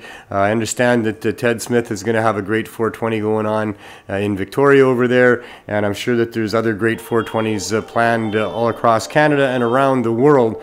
And yes, we should, and yes, we will. And let's get excited. This is a 420 year like very few others, with it being a leap year, with there being the 2020 year means that all of April, every day is a 420. And so let's step it up and seize the day, if you will, seize the time, if you will, and join with our brothers and sisters in celebrating the social value, the medicinal value, the spiritual value of this amazing plant provided to us by nature, that has been used for millennia by all humans through all cultures, and should never have been prohibited in the first place, and remains today a substance that can land you in jail and save your life at the same time. So there's a lot yet to come with respect to that. Other coming events is that Ted Smith, as I mentioned, in Victoria, is doing some good things over there. They got their city council to pass a motion to allow them to exist as a medical dispensary and continue to do what they're doing. And he's pushing to have other levels of government right to the top provide him and his group with that same exemption. So good on him for trying that, and I hope that works. And part of that process is having demonstrations and protests in front of different ministers' offices. And coming up on January 24th, 9 days away, Sheila Malcolm's, not 9 days away? Is that 3 days away, isn't it? We're the 21st today, yeah. This coming Friday, man, time flies when you're having fun, isn't it? Maybe I shouldn't tell people to have as much fun as they can. They'll grow old quicker. But Sheila Malcolmson's office in Nanaimo, this coming Friday, Suite 105, 495 Dunsmuir Street in Nanaimo from 1:30 to 4 p.m. Get out and support Ted, and get out and support your local cannabis consumer, and get out and support yourself, because the protection racket that's being run to protect the government monopoly on cannabis sales is being run with our tax dollars, your tax dollars. People who don't use cannabis are still paying for this. They're still paying for prohibition. They're still wasting our tax dollars. It is important to everybody, and it cuts right to the core of what it means to be free when they're oppressing people that simply want to access a medicinal herb or a spiritual herb or a recreational herb or whatever you will. It ain't nobody's business but ours what we do with the herbs on this planet, unless we're harming somebody else. And that's something that needs to be made crystal clear to governments all around the world, that they have no business interfering with any autonomous individual, single, free, sovereign human being unless they're interfering with somebody else in a harmful, significant way. So that's my theme. You'll hear that numerous times if you continue to watch the show. After Sheila Malcolmson's protest, February 14th, a couple of weeks later, 3 weeks later, Hetty Fry's office in Vancouver, 1030 Denman Street. We want to have a big protest demonstration in front of her office and explain to her why it is that she should support access for medical patients to cannabis, and that she should not support the attempt of the government monopoly protecting itself with tax dollars and excluding the rest of the people out of a free market that would otherwise wipe them right out. So that's going on. The big one, of course, is 420. Make as many plans as you can for that. All of April is 420, so you could plan your 420 event on any day in April, and that would be just fine. That would work. Coming up on Pot TV, I want to thank Pot TV and Cannabis Culture for giving me the opportunity and the use of the studio to get these things off my chest. Coming up also on Pot TV are some other shows from Under the Influence. Coming up, that would be tomorrow, Wednesday, with Greg Williams and his rotating group of co-hosts, whoever they may be. Longest a 1,000th show where they would smoke 1,000 joints. Wow. I was just going to say, longest running show on Pot TV, That's the thing. So you figured the 100 shows, this would be 1,000 shows. There's no logistics. It's got to be more than 1,000 shows. Well, easily. But Easily. But we're being nice about them. 20 years. We're just trying to figure out how to smoke 1,000 joints. I want you to figure out how to smoke the real amount, which is probably closer to about 70,000. Well, if he did one a week for 20 years, that's a hell of a lot. Sometimes there were little gaps, then updates, and other times he's done 7,000. Other times where he's been snowed in, he's missed a Wednesday. 6,000 I'll then. come in on Thursday. Yeah, right. And just like I say, the face of Pot TV since the very beginning. Coming up tomorrow at 4 p.m. Tune in for that. Also, we have on Friday the Cannabis Culture Live News with Jeremiah Vandermeer. Keep you up to date on everything new in the cannabis world. And coming up on Saturday, high noon with Boss Lissa, and also rotating group of co-hosts pretty much. There's been Chris for a bit, but very good. Lots of fun on that show as well. They've passed over 100 episodes, and that's pretty cool for them. It takes quite a bit to do that as well. And then on Monday, it's the 420 Lifestyle Show with Carly Marley, as we heard all about today on this show. And on Tuesday, I'm back again with another episode of THC.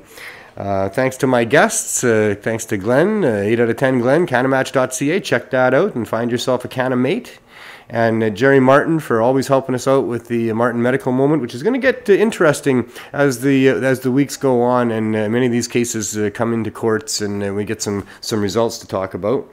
And also to my producer Neil for putting it all together and being the glue that makes it all stick together.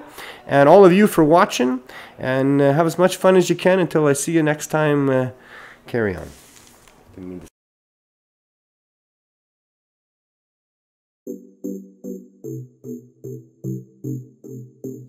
Hi.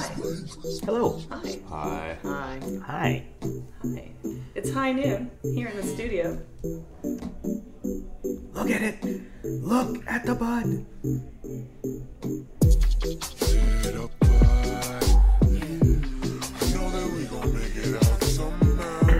You're right.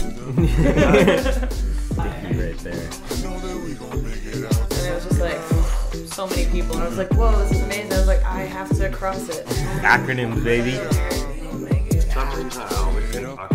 I love so how you paid they're $8 like, for half a pencil. I love. just put it out there. Chin up. Are we still banned on YouTube? I'm Marijuana Man. Welcome to From Under the Influence.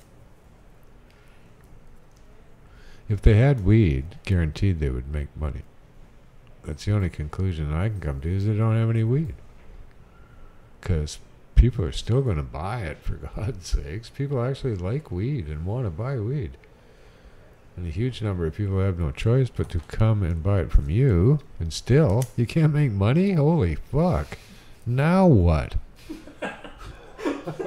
What are you going to do to us now? When I was even at a very young age, go, wow, like, why would this be illegal? It is so much fun. Outlawing laughter and feeling good? Yeah, What? laughing. Thanks for joining us. See you next time. Peace. And pod. All right, welcome to the THC show with Neil, where we talk about the unpleasant truths of our system and our democracy here. I help patients. I know what you're saying. I got rated for growing, and I'm staring at the cracks in the wall doing time, and I'm trying to figure out who I hurt. No victim, no crime.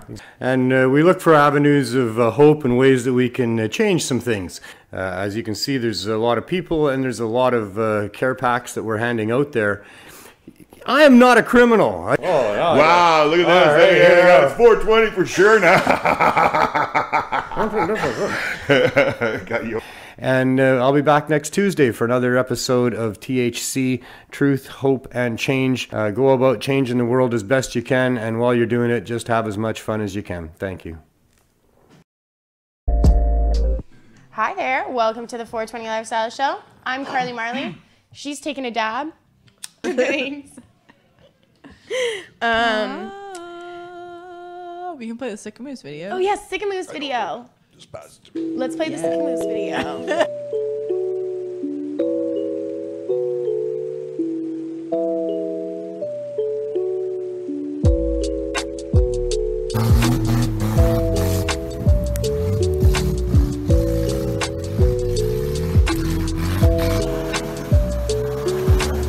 Yeah, so that's my home.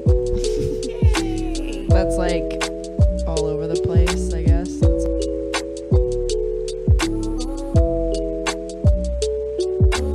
It helps the speaker lead his audience into the scene he describes. Oh, I'm rolling out the fattest joint I could possibly fit in this paper. If it was any bigger, it would explode. Hello there, first-time viewers. Welcome to Pot TV.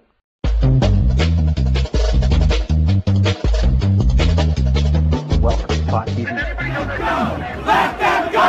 Let them go! Let them go! Let them go! Let them go! Let them go! It is only now, once we've reached this point of critical mass, that I could really tell you the story, because that's the interactive nature of the internet. Pod TV is an internet video-based site. We've had over 6 million shows watched.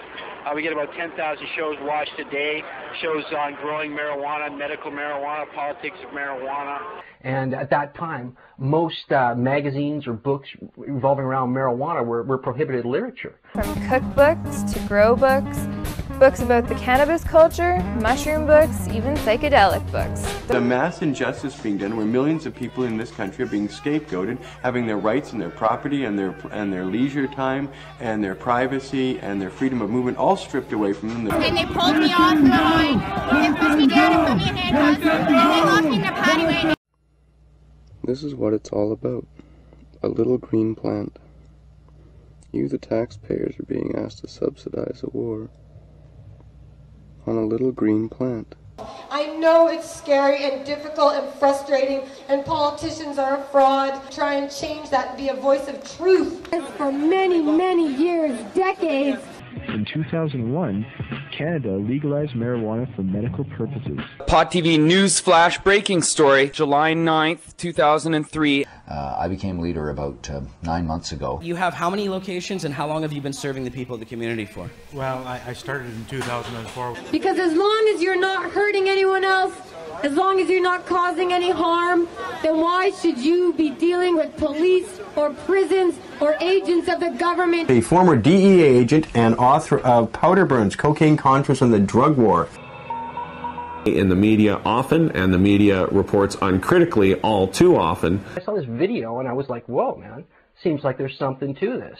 Join me weekdays on Pot TV. We're going to be doing a new show here on Pot TV. On Pot TV and Pot Your Hour combines poetry, music, art, video clips, and photographs with a variety of interesting guests who are involved in the medical cannabis movement. It comes on air at 4:20. Cannabis indica, or Indian hemp. It was tasted by the priests on sacrificial occasions.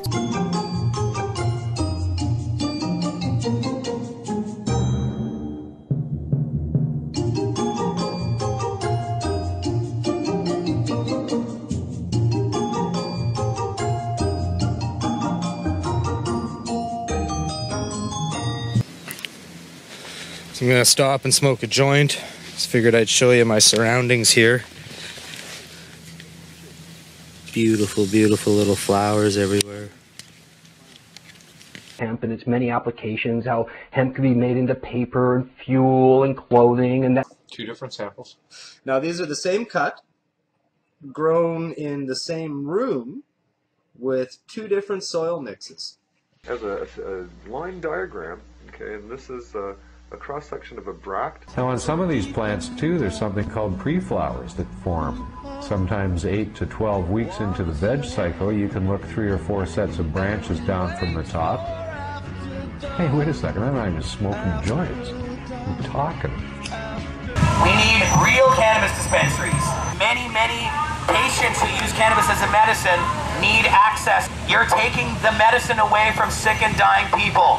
Let's overgrow the government. Let's have more marijuana than they can ever stop. But while you sit here enjoying this, remember those who are in prison this moment, locked away from their loved ones, locked away from their friends, and that could be you. Just want to say thanks for watching Pot TV. You can't get higher on the net.